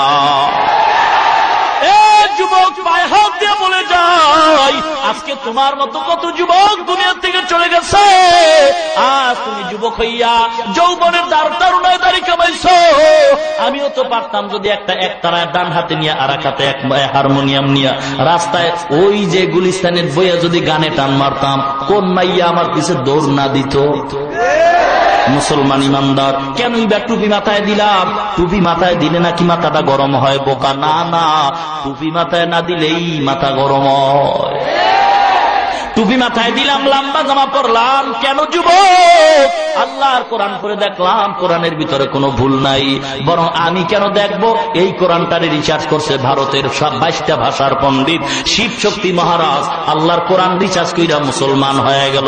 আমেরিকার বৈজ্ঞানিকের দিকে তাকাও, নীল আর্মস্ট্রং, মাইকেল কলিন্স, আল্লাহর কোরআন বুঝছে, মুসলমান হয়ে গেছে। আল্লাহর কালামের সত্যতার প্রমাণ পাইয়া, নবীজির জীবনী পড়া শেখ আহমদ দিদার কালেমা পড়ে মুসলমান হয়ে গেছে। মোহাম্মদ আলী কেলে কালেমা পড়ে মুসলমান হয়ে গেছে। হাজার হাজার ইহুদি খ্রিস্টান মুসলমান হয়। মুসলমান ইমানদার বর্তমান বৈজ্ঞানিকরা সবকিছু রিসার্চ করতেছে। আমার নবী কেন ডিলা কুলুকের কথা বললেন? আমার নবী কেন মেসওয়াকের কথা বললেন? আমার নবী কেন সাদা পোশাককে বেশি পছন্দ করতেন? বৈজ্ঞানিকরা রিসার্চ করে দেখে নবীজির প্রত্যেকটা আদেশ হলো মানুষের কল্যাণের জন্য। বৈজ্ঞানিকরা সব রিসার্চ করে বাইর করতেছে, মেসওয়াকের কথা বলছে মানুষের কল্যাণের জন্য, ঢিলাকুলুক যাদের ব্যবহারের কথা বলছে মানুষের কল্যাণের জন্য। কারণ যারা ঢিলাকুলুক ব্যবহার করে না, এদের হাতের ভিতরে, এই তালুর ভিতরে কোটি কোটি ছিদ্র। বৈজ্ঞানিকরা রিসার্চ করে বের করছে, যেই লোকটা ঢিলাকুলুক ব্যবহার করবে না, এই লোকটা যদি সাবান দিয়েও হাতটা ধোয়, ময়লা হাতের তালু দিয়ে ছিদ্র দিয়ে ঢুকে ওই মহিলা ঘরে যাইয়া যদি মশলা পিষে, তখন ঘামায় হাতের তালু ঘামলে ময়লাগুলি বের হয়। এ পুরুষ, যেই স্ত্রী, যেই কাজের মেয়েটা ঢিলাকুলুক ব্যবহার করে না, বৈজ্ঞানিকদের থিওরি মতে এই ঢিলাকুলুক ছাড়া এর হাতের মশলা রান্না খাওয়া মানে পায়খানা খাওয়ার সমান। এই জন্য নবী ঢিলাকুলুকের কথা বলছেন। বৈজ্ঞানিকরা কয় পয়গম্বর মানুষের কল্যাণের জন্যই কথা বলছেন। এ ইমানদারেরা, আল্লাহ পাক রব্বুল আলামিন এত নিয়ামত দান করছে। ও যুবক ভাই, আজকে যুবক আল্লাহ তোমারে বানাইছেন। আমার নবী যুবকদের জন্য সুন্দর বাণী শোনায় গেছে। এ যুবক ভাই গো, আজকে তুমি আল্লাহর মোহাব্বত অন্তরে ঢুকাইতে পারলা না। যদি বলি দাড়ি রাখছো না কেন, কয় চাকরি পাওয়া যাবে না। এ যুবক, আমি আপনাদের বিবেক বিবেকের কাছে প্রশ্ন রাইখা যায়, মোবাইলে বয়ানটা রেকর্ড কইরা বালিশের সাথে লাগায় শুই নেন। আজকে তাকায় দেখেন সরকারি দলের ভিতরে আপনার মতো বহু যুবক আছে দাড়ি রেখা নামাজ পড়ে, এবং দেখা যায় তার যাদের টাকায় মাদ্রাসা চলে, ঠিক কিনা? এ মুসলমান গো, বিরোধী দলের ভিতরে তাকায় দেখো আপনার মতো হাজার হাজার যুবকরা দাঁড়িয়ে রেখে নামাজ পড়ে এবং তাদের টাকায় মাদ্রাসা চলে।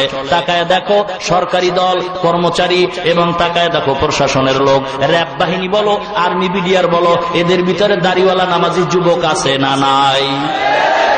যুবক ভাই গো, তাকায় দেখো যারা ব্যবসা করে, কৃষিজীবী, চাকরিজীবী, ও যুবক ড্রাইভারদের ভিতরে তাকাও, যুবক তোমার মতো যুবক দাড়িওয়ালা নামাজি ড্রাইভার আছে না নাই? ব্যবসায়ী আছে না নাই? এবার তাকাও স্কুলের কলেজের বারান্দায়, ভার্সিটির বারান্দায় হাজার হাজার যুবকরা দাঁড়িয়ে রেখে নামাজ পড়ে, কলেজে পড়ে, দাঁড়িয়ে রেখে নামাজ পড়ে, ভার্সিটিতে ক্লাস করে, আছে না নাই? এ যুবক ভাই, তুমি কেন পারবা না? মনে হয় কপালটা পুড়ে গেছে, ওরা কপালে মনে হয় আর জোড়া লাগবে না। এ যুবক মনে করছো কি বুড়া হইয়া মরবা? একদল আবার যুবকরা কয় বিয়া করার পরে দাঁড়িয়ে রাখবো। বলো আমাগো দাঁড়িয়েওয়ালাকে কি বউ নাই? এই আমগো দাঁড়িয়েওয়ালাকে বউ নাই? নাই মানে আছে মানে অনেক ভালো, অনেক ভালো। চামড়ার ভালো না চরিত্র ভালো, এ কথা চ্যালেঞ্জ করে বলতে পারি। দাড়িওয়ালা টুপিওয়ালা দাড়িওয়ালা নামাজির বউ যত আরামে শান্তিতে আছে, এমন শান্তিতে মনে হয় কারো বউ না। যাই দেখেন স্বামী স্ত্রীর লগে দেখা নাই, মাঝে মাঝে মোবাইলে কথা কয়, পরে কথা কই বিজি, ঠিক কিনা? হ্যাঁ, স্বামীর মেজাজ গরম, ডান হাতে কামাই করি বাম হাতে কামাই করি, এত টাকা যায় কই জানো না? এমন বিবি ঘরে আনছো যেই বিবি তোমারে না জানাইয়া তোমার ঘাম মলা টাকাগুলি খরচ কইরা পার্কে দৌড়ায় বন্ধু বান্ধব নিয়ে ঘুরে, তোমার ঘামের টাকায় দেখা যায় কোনো বরকত পাওয়া যায় না। আর যদি তোমার টাকায় বরকত পাইতে চাও, অল্প টাকা কামাই করো, তবে বিবিটা নেককার ঘরে ঢুকাও। এমন বিবি যদি ঘরে রাখো যেই বিবি স্বামীর জন্য দোয়া করে, যেই বিবি ঘরে গেলে স্বামীর সালাম দেয়, এর মতো শান্তিওয়ালা মানুষ আর দুনিয়ায় নাই। যেই লোকটার বউ ভালো না, ওই লোকটার মতো শান্তিতে আর কেউ নাই।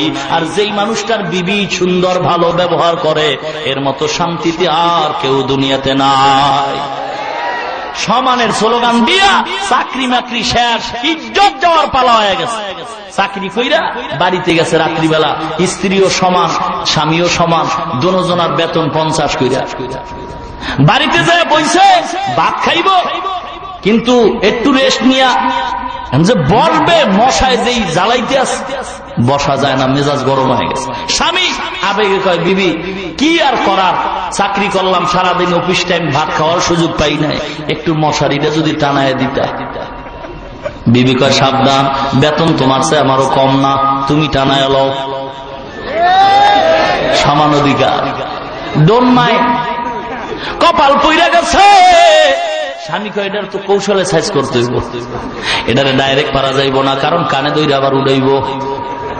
মুসলমান ইমানদার এবার স্বামী ডাক দিয়া কয় বিবি গো, একটু পরামর্শ যদি মানতে চাও। বলে কি বলো? আমরা দুজনে কথা বন্ধ করব, লটারি ধরবো, লটারিতে যে পাশ করে সেই মশারি টানাবে, মশারি টানাবে না যে ফেল করবে সেই টানাবে। ঠিক আছে লটারি দাও। স্বামী কয় বিবি রে কথা বন্ধ করে দাও, চুপ চুপ, এরপরে আগে যে কথা কইব এই মশারি টানাইব। বাস দুজন রেডি হয়ে গেছে, চুপ হয়ে গেছে, কথা কয় না, মশারি টানাবার ডরে। চোরারা কয় দুইজনে হোমানে টাকা কামাই করে চুরি করার সুযোগ পাই না। এই চোরারা কই আছে ঢোক, এরা ওয়াদা করছে কথা কইব না, এই ভাইয়া জানিতে পারো। ঘরের ভিতরে ঢুকছে, চাবি লয়, বিবি দেখতেছে কথা কয় না, মশারি টানাবার ডরে। আলমারি খুলতেছে, স্বামী কথা কয় না, মশারি টানাবার ডরে। সব গাত্তি গুত্তি রেডি করছে, গাত্তি বানতেছে, মাথায় নিয়ে যাইতেছে। এবার শেষ সময় তাকায় দেখে একটা চোরা, শেষরা চোরা বাতের পাতিলদারে মাথায় লইছে। বিবি কয় সারাদিন না খায় রইলাম, এইবার পাতিলদারে লয়ে যাও। এমন মশারি টানাবার ডরে কথা কমু না, আর না খায় রাইতে ব্যাট খায় থাকি। আর এক চোরায় যখন তরকারির পাতিল লইছে, বিবি কয় লটারির গুল্লি বাড়ি, ধমক দিয়ে কয় চোরা রে ভাতের পাতিল লিস না, সাবধান। স্বামী কয় মশারি টানা। ও মুসলমান ইমানদার গো, মশারি টানাবার ডরে আজকে চুপ হয়ে থাকতেছ। এ টুপি মাথায় দিলাম, আলেম হইলাম, জেলখানায় যাওয়ার ডরে হক কথা বলবো না, মার খাওয়ার ডরে কোরআনের কথা বলবো না। আর এই ফাঁকে ইহুদি খ্রিস্টানেরা, ওর দালালেরা আমার কোরআনের বিরুদ্ধে কথা বলবে, চুপ করে থাকবো মার খাওয়ার ডরে। নবীর সন্ত্রাস বলে গালি দিবে, চুপ করে থাকবো মার খাওয়ার ডরে। তা কখনো মুসলমানের কাম্য হতে পারে না। ও মুসলমান গো, এই জন্য সাবধান হয়ে যাও। মশারি টানাবার ডরে কথা বন্ধ হয়ে যাবে আর ঘরের মাল চুরি হয়ে যাবে। এটা কোনো পোকা ছাড়া কার স্লোগান হতে পারে না। আজকে মুসলমান ইমানদার কোরআন পড়লাম, হাদিস পড়লাম, মাদ্রাসায় পড়লাম, আল্লাহ মুসলমান বানাইছে। আজকে আমাদের নাকের ডাগায় ইহুদির বাচ্চারা মাস্তানি করবে, আমাদের মাথার উপরে পাও রাইখা ইহুদির বাচ্চারা মাস্তানি করবে। এটা কখনো এক বিন্দু রক্ত থাকতে সুযোগ দেওয়া হবে না।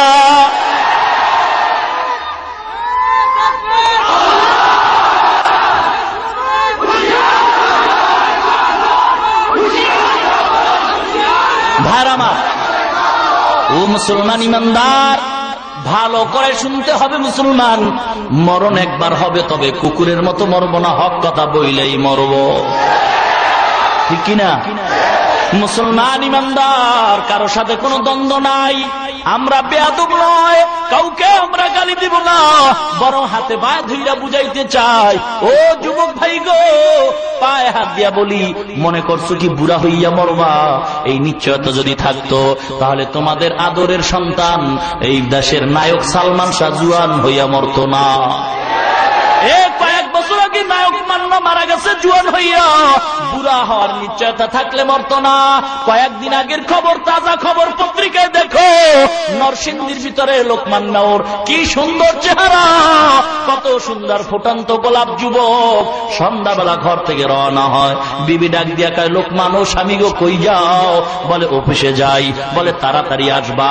ছোট্ট বাচ্চা ডাক দিয়া কয়, আব্বু আমার জন্য মজা নিয়ে আসবা। লোকমান কয়, ও বাবা গো, ঘুমাইবা না, তোমার জন্য মজা নিয়ে আজকে তাড়াতাড়ি আসবো। বিবির থেকে সন্তানের মজার কাহিনী শোনায় বিদায় হয়।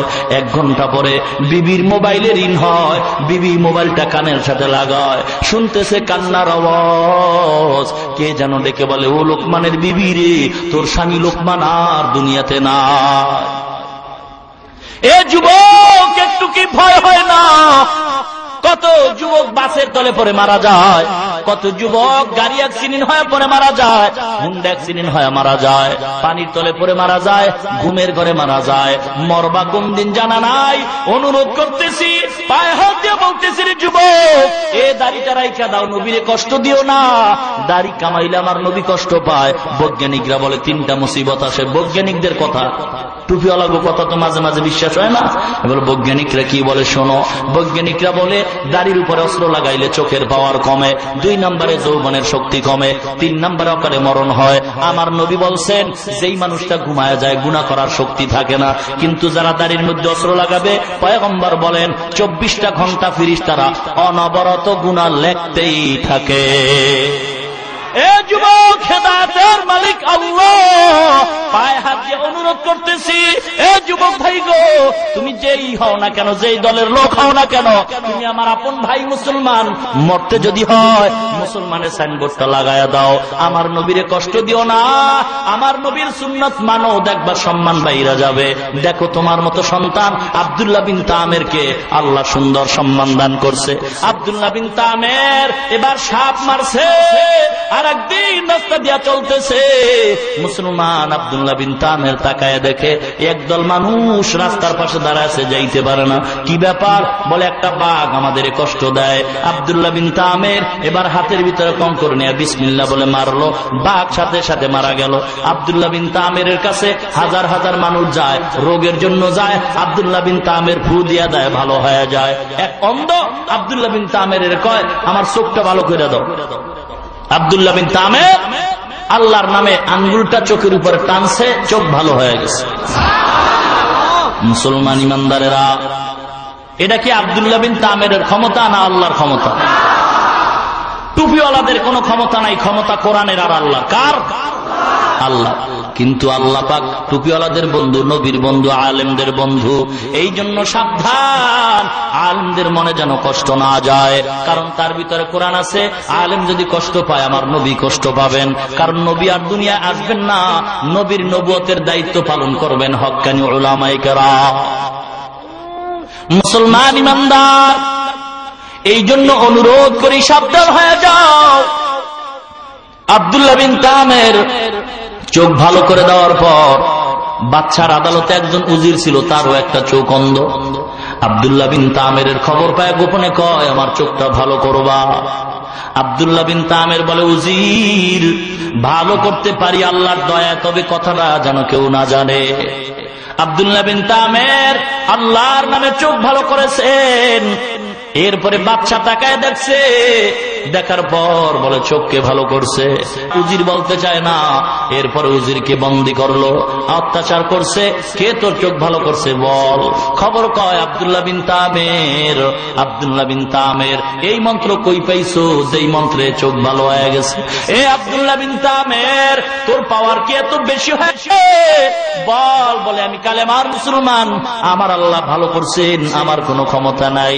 ইউসুফ জু নওয়াজ বাদশা ডাক দিয়া কয়, এ যুবক আব্দুল্লাহ, তুই আবার কোন আল্লাহর গোলাম? আমি তো বড় খোদা। আব্দুল্লাহ বিন তামের বলে, সেই আল্লাহ যিনি তোমারে বানাইছেন, তিনি হলেন আমার আল্লাহ। আব্দুল্লাহ বিন তামের বন্দী করছে। তোরে কে মুসলমানের স্লোগান শিখাইছে? ডাক দিয়া কয়, একজন আল্লাহর গোলাম, নাম বলা যাবে না। ও অত্যাচার করতেছে, আব্দুল্লাহ বিন তামের নাম বলে না। শেষ পর্যন্ত আব্দুল্লাহ বিন তামেরকে মারার জন্য কিছু লোক রেডি করছে। বাদশা বলছে, পাহাড়ের চূড়ায় উঠাইয়া এরপরে এর ছাইরা দিবা, হাতে পায়ে রশি দিয়া বাইদা। আব্দুল্লাহ বিন তামের যেন মারা যায়। রাখে আল্লাহ, মারে কে? মারে আল্লাহ, রাখে কে? আল্লাহ যদি ইজ্জত দেয়, কেউ তার বেইজ্জতি করতে পারে না। আর আল্লাহ যদি অসম্মানী করতে চায়, ওই লোকটারে পাহারা দিয়াও ইজ্জত দেওয়া যায় না, ঠিক কিনা?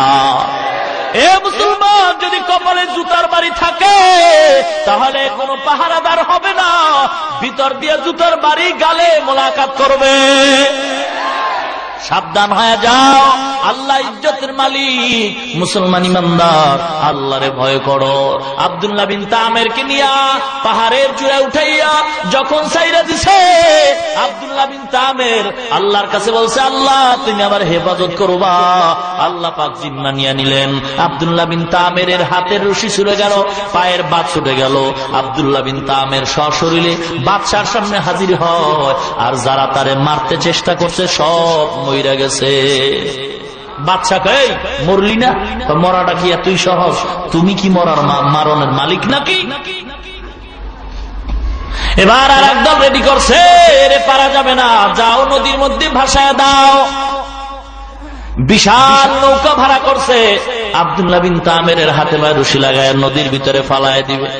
নদীর মাঝখানে যাওয়ার পরে কঠিন তুফানের মধ্যে যখন ফালায়, আব্দুল্লাহ বিন তামের আল্লাহর কাছে দোয়া চাইছে, আল্লাহ তুমি আমার হেফাজত করবা, যেন আমার ক্ষতি না হয়। আল্লাহ বলেন, এই পানিরে সাবধান, আমার আব্দুল্লাহরে তুই আস্তে আস্তে নদীর কিনারায় পৌঁছায় দে। আব্দুল্লাহ বাইচে আসছে, আর সব নৌকার ভিতরে যারা আব্দুল্লাহর দুশমন সব মারা গেছে। এবার আব্দুল্লাহ আবার বাদশা, এবার কি করি? কোনো কাজ হইতো না, কারণ আমার ভিতরে যে মন্ত্র আছে, ফু দিলে তুইও জ্বলে যাবি, ঠিক কিনা? মুসলমান ইমানদারেরা, মুসলমানের কোন অস্ত্র লাগে না, কামান বিমান লাগে না। এ মুসলমান তো গরিবের দল, মুসলমানের টাকা নাই, পয়সা নাই, ইয়ার পরও কেন ভয় পায় বেঈমানেরা? ইয়ার পরও কেন ইহুদিরা ভয় পায়? ওরা জানে মুসলমানের কাছে এমন একটা অস্ত্র আছে, যেই অস্ত্রের সামনে দুনিয়ার বানানো অস্ত্রগুলি ফেল হয়ে যায়। মুসলমানের কাছে এমন অস্ত্র আছে গো, এই আল্লাহর কোরআন পড়ছে, ফজরের নামাজে দাঁড়াইয়া সব ইমামরা মুক্তাদিরা একটা দোয়া আছে, ওই দোয়া যদি পইরা মাওলার দরবারে কান্দে, যেই বেঈমানদের বেলায় এই দোয়াটা চলবে, ওই বেঈমানরা মুহূর্তের ভিতরে দুনিয়া থেকে বিদায় নিতে বাধ্য হয়ে যাবে। মুসলমান ইমানদার, এই জন্য সাবধান। আল্লাহ পাক রব্বুল আলামিন আব্দুল্লাহ বিন তামেরের বাঁচায় দিল। আব্দুল্লাহ বিন তামের কয়, বাচ্চা পাগলামি করিও না, মারতে পারবা না, যদি তোমার এতই শখ লাগে মারবা, আমি মরতে রাজি, কারণ আমার মরণের কোনো ভয় নাই। মুসলমান মরণটারে নবী বলছেন মুসলমানের জন্য হাদিয়া। মুসলমান দুনিয়াতে থাইকা যত কষ্ট পাবে, মরণের পরে আল্লাহ পাকের বিনিময়ে অনেক অনেক শান্তি দান করবে। আব্দুল্লাহ বিন তামের কয়, আমারে মারতে হইলে আমি বুদ্ধি দেই, এই বুদ্ধিতে মারো। কি বল? কয়েকটা ময়দানে দিন তারিখ কইরা আমার হাজির করো, হাজির কইরা আমি তীর দিব তোমাদের হাতে, এই আমার হাতে তীরটা, এইটা আমার গলায় মারবা এবং আরবিতে একটা শব্দ বলবা, তাহলে আমি মইরা যাব। জল্লাদ কই? এই যে জল্লাদ, শোনো আব্দুল্লাহ বিন তামের কি তদবির শিখাইতেছে। আব্দুল্লাহ বিন তামের বলে, তুমি তীরটা মারবা আর মারার আগে বলবা বিসমিল্লাহি রাব্বিল গুলাম বলে মারবা। মারার সাথে সাথে আমি আব্দুল্লাহ দুনিয়া থেকে বিদায় হয়ে যাব। তারিখ করা হয়, লক্ষ লক্ষ মানুষ ময়দানে হাজির। আব্দুল্লাহ বিন তামের ছেলেটা স্বেচ্ছায় কারাবরণ করতে চায়, এটা তো সাধারণ ব্যাপার না। স্বেচ্ছায় মরতে চায়, এটা সাধারণ ব্যাপার না। কে কোন ট্যাবলেট খাওয়াইলো, যেই ট্যাবলেট খাইয়া মরার জন্য পাগল, বলে এটা মদিনার ট্যাবলেট। কোথার ট্যাবলেট? মদিনার ট্যাবলেট। মুসলমান ইমানদারেরা স্বেচ্ছায় মরতে চায়, ইমানদার, কারণ মরণের ভয় নাই।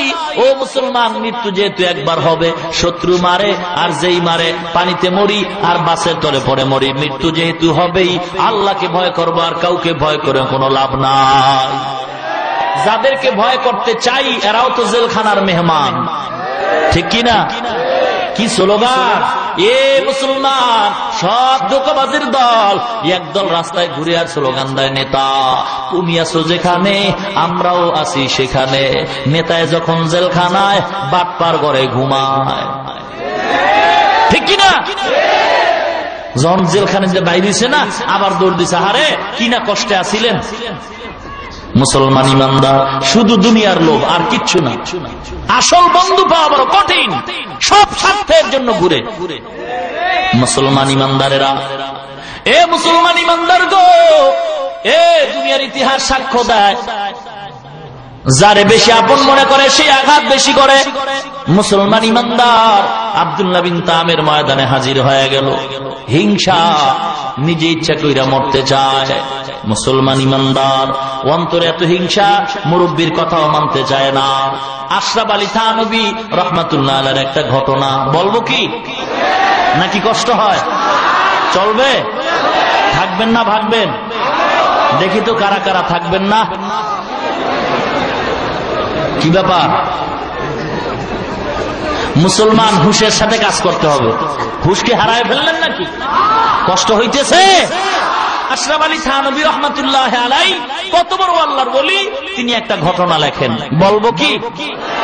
যেই দেশের ভিতরে শিক্ষিত আর অশিক্ষিতের মান সমান, শিক্ষিতের দাম নাই, মূর্খের দাম বেশি, সেই দেশে ইনসাফ নাই, ঠিক কিনা বলেন?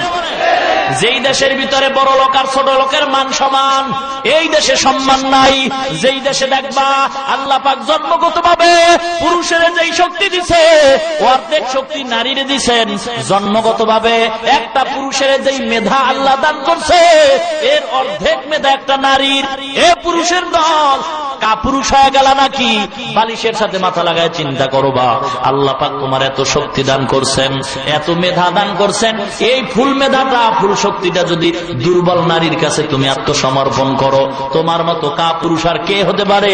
আজকে পুরুষ নামের কলঙ্ক হয়ে সমাজে বসবাস করি, যেই সমাজে শিক্ষক ছাত্রের মান সমান, যেই সমাজে পীর মুরিদের মান সমান, ওই সমাজে বুঝবার শান্তি নাই। যেই সমাজে অশিক্ষিত আর শিক্ষিতের মান সমান, ওই সমাজে শান্তি নাই। যেই সমাজে নারী আর পুরুষের সমান, এই সমাজের ভিতরে শান্তি নাই। আশরাফ আলী থানভী রহমাতুল্লাহ আলাইহি ঘটনাটা সুন্দরভাবে পেশ করছেন। মুরিদের নিয়ে যাইতেছে, সফর করতে করতে এমন এক দেশে গিয়ে দেখতেছে তেলের দাম ঘিয়ের দাম সমান। তেলের দাম ঘিয়ের দাম। মুরিদে কয়, না সুযোগ পাইছি। কি সুযোগ? কয় ঘিয়ের দাম যেহেতু কম, এবার ঘি খেয়ে মোটা হয়ে যাবো। পিসাব কয়, না না, যেই দেশে তেলের দাম ঘিয়ের দাম সমান, এই দেশের সব মানুষ জালেম। ইনসাফ নাই। যেই দেশে নারী পুরুষের দাম সমান বুঝবো ওই দেশে ইনসাফ নাই, সব হয়ে গেছে বেইনসাফি। কারণ নারীর দাম সমান হতে পারে না, পুরুষের দাম সমান হতে পারে না। মুসলমান ইমানদার, তাহলে পুরুষেরা, মহিলা যদি একটা বাচ্চা গর্ভে নেয়, দ্বিতীয় বাচ্চা পুরুষের গর্ভে নাও, তাহলেই হবে সমান, ঠিক কিনা? মুসলমান ইমানদার সমান কোনদিন হতে পারে না। আল্লাহ পাক তো বানাইছেন সমান ছাড়া ভিন্ন ভিন্ন করিয়া, সমান হওয়ার কোন সম্ভাবনা নাই। মুরিদে কয় না হুজুর, ঘি খাইয়া বড় হয়ে যাবো, আপনার কথা মানি না। ইমাম আল্লাহর ওলি কয় আমার কথা না মানলেই বিপদ আসবে। আল্লাহর ওলি মুরিদের মানাইতে পারে নাই, এবার আল্লাহর ওলি চলে গেলেন, কিছুদিন পর লাগছে এক বিপদ। এই মুরব্বীর কথা না মানলে কি বিপদ? কয় 2 চোরায় গেছে বলে একবারই চুরি করছে, চতুর্পার্শ্বে দেওয়াল ছিদ্র কইরা ঢুকতে যাই এক চোরায় পুইরা মরছে, দেওয়াল ভাঙ্গা পড়ছে মরছে। দ্বিতীয় চোরায় আদালতে যায় মামলা দিছে বাড়িওয়ালার বিরুদ্ধে, মামলা দিছে মহামান্য আদালত। বাড়িওয়ালার দেওয়ালটারে এত নরম কইরা বানাইছে গা, যার কারণে আমার চোর ভাই মরছে, এরারে তাড়াতাড়ি ফাঁসি দেন। চিন্তা করছেন কেমন কোয়ালিটির আদালত আর কেমন কোয়ালিটির আসামি আর বিচারক।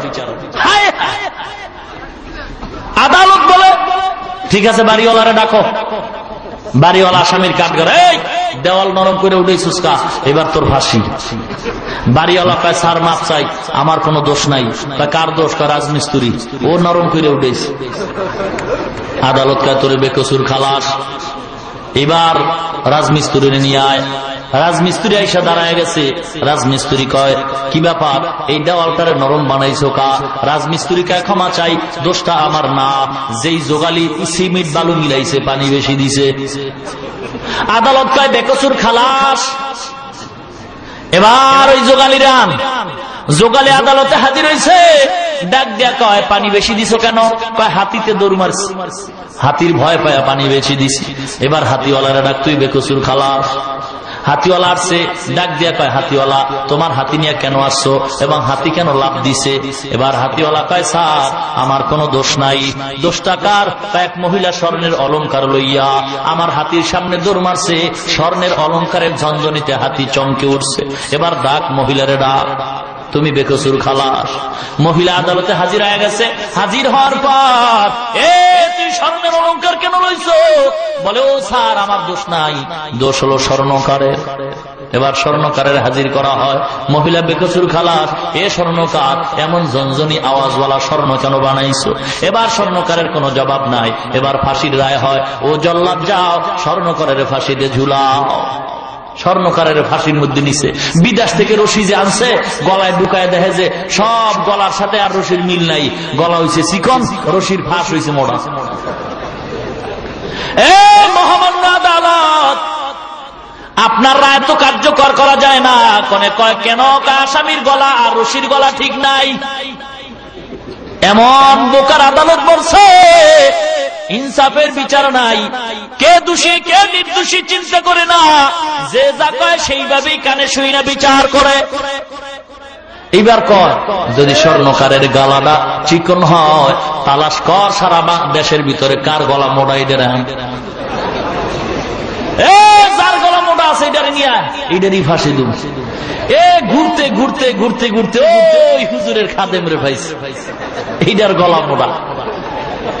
এইবার খাদেম রে ডাক দিছে, খাদেম তোমার ফাঁসির মঞ্চে যাইতে হবে, তোমার গলার ফাঁসির ফাঁস সমান হয়ে গেছে, তোমার ফাঁসি হবে।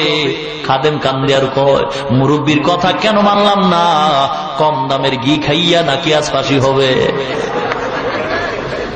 মুসলমান ইমানদার কম দামের ঘি খাইয়া ফাঁসির মঞ্চে দাঁড়াইছে। এবার ফাঁসিতে ঝুলানোর আগে কয় না তোর মনে কোনো আশা আছে নাকি? এবার মুরিদের জিজ্ঞা কোন আশা আছে? কহ কি? আমার হুজুরের লগে একটু দেখা করো। খোঁজ কই আশরাফ আলী থানভী আনার পরে কয় মুরিদ রে কি ব্যাপার? কয় হুজুর আপনি বাঁচান। বাঁচানোর কোন উপায় নাই, আমার কথা কেন মানো নাই? আমি তো আগেই বলছি যেই সমাজে তেলের দাম ঘিয়ের দাম সমান ওই সমাজে ইনসাফ নাই। বিচার হইব কার? আর আজকে ফাঁসির রশি কার গলা? এইবার পিসাব মুরিদের বুদ্ধি দেয়, বা শোন, জল্লাদ দূরে আছে, আমি বুদ্ধি দিই, যখন তোরে ফাঁসি দিতে আসবে আমি তখন চিৎকার মারবো, ওর গলার রশিটা আমার গলায় দাও, তুইও চিৎকার মারবি, ফাঁসিটা আমারে দাও। এরপরে যা হয় ঘটনা আমি বলবো, তুই খালি বলবি আমি মরবো, আমি বলবো আমি মরবো। টাইম হয়ে গেছে, সেকেন্ডের কাটায় ঘড়ির টাইম বেশি নাই। ফাঁসির মঞ্চে উঠো। এবার পীর ডাক দিয়া কয়, না না, এ জল্লাদ ভাই, একটু অনুরোধ করি, ফাঁসিটা আমারে দিয়া দাও। বিশাল তর্ক লাগিয়ে গেছে, মুরিদকে আমারে দাও, পীরকে আমারে দাও। আদালতে খবর চলে গেল, বাদশার কানে চলে যায়, এ বাদশা, জীবনে এমন কাহিনী দেখি নাই, টুপিওয়ালারা যেই শুরু করছে, মরার জন্য পাগল। কি ব্যাপার? মুরিদও কয় মরবে, মুরিদের বাদ দিয়ে পীর কয় হে মরবো। বাদশাহ কথা একটু যায় দেখি কি ব্যাপার। এবার সামনে আসছে, বাদশাহ ডাক দিয়া কয়, ও টুপিওয়ালা, আপনি মরতে চান কেন? আপনার মুরিদ বা মরতে চায় কেন? আল্লাহর ওলি ডাক দিয়া কয়, বাদশাহ, এই কথাটা এখন বললে তো আপনিই পাগল হয়ে যাইবেন, বলা যাবে না। কয় না, বলেন। এই মুহূর্তে আমি জানছি, এই মুহূর্তে যে ফাঁস দিয়ে মরবে সেই জান্নাত বিনা হিসাবে।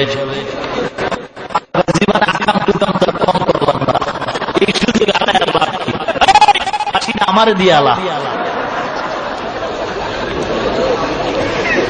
আকেলারা পেশা খামুশি বুয়াদ, পেশায় জাহেল ফরামুশি বুয়াদ। ও মুসলমান, এই জন্য সাবধান হয়ে যাও।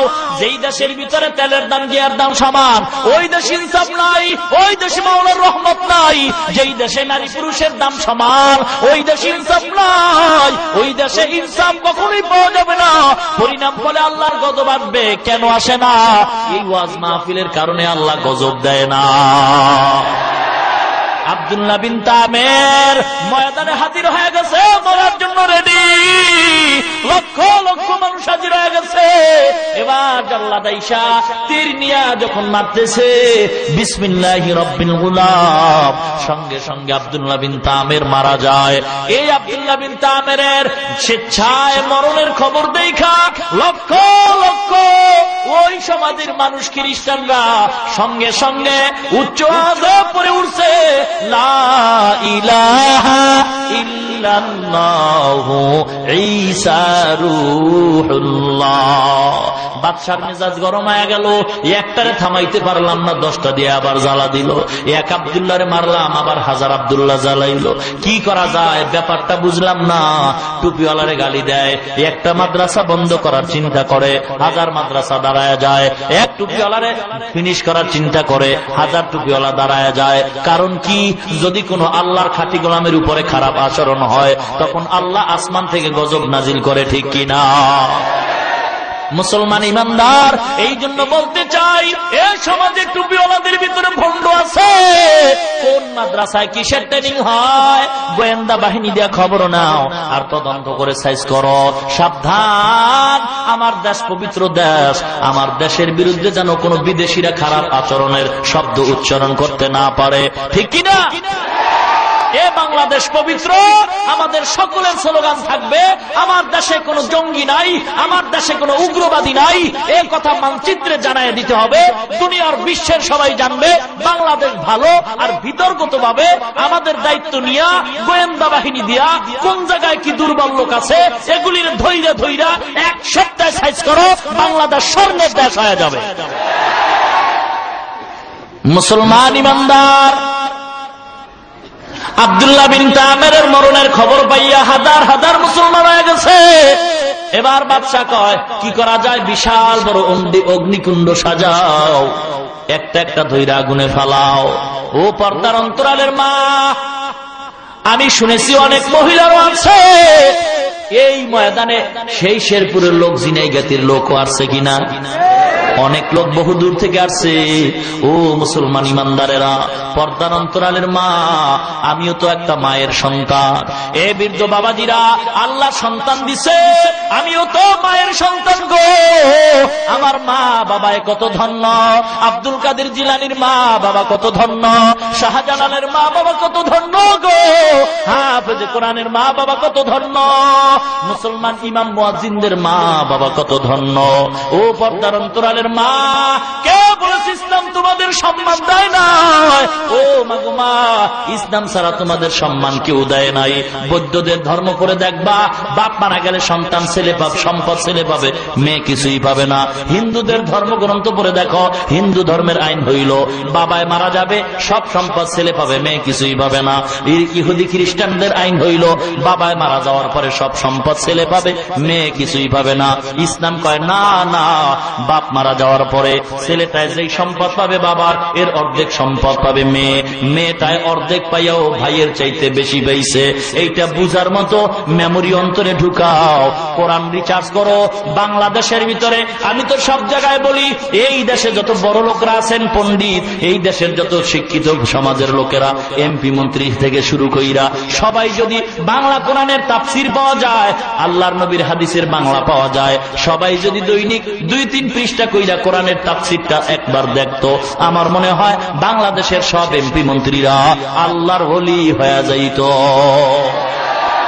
মুসলমান ইমানদার, এই জন্য অনুরোধ করতে চাই, আল্লাহর মোহাব্বত অন্তরে ঢুকাও। ও পর্দার অন্তরালের মা, আল্লাহর কাছে দোয়া করেন, সম্মান আল্লাহ আপনাদের কম দেন নাই। পয়গম্বর সম্মান বাড়াইছে। যেই সমাজে নারীদের জবাই করত, আমার নবী কন্যা সন্তান জবাই বন্ধ করে নারীদের সম্মান বাড়াইছেন। ও মা, আপনারা নবীদের মা, আলেমদের মা, হাফেজ কোরআনের মা, একজন আলেমের মা হও। আল্লাহর কাছে দোয়া করেন, আল্লাহ এমন সন্তানের মা বাবা বানায় দাও, মরণের পরে যেন সন্তান জানাজা পড়াইতে পারে। জোরে বলেন আমিন, আরো জোরে কোন আমিন। মুসলমান ইমানদারেরা, মুসলমান এবার এক এক করে মুসলমানের আগুনের ভিতরে ফালায়। এই ফালানের ভিতরে একটা সুন্দর নেককার মহিলা সামনে আসছে, কোলের ভিতরে একটা দুধের বাচ্চা হাজির। কোরআন শরীফে আল্লাহ পাক ওই মহিলাটার ঘটনাও এই আয়াতের তাফসিরে উল্লেখ করা হয়। মুসলমান ইমানদারেরা, এই মহিলার দুধের কোলের বাচ্চা, বাচ্চা কয় আগুনে যাবি নাকি আমার পায়ে সেজদা দিবি? মহিলা বলে, বাচ্চা আমি হতে পারি মহিলা, তবে আল্লাহর গোলাম।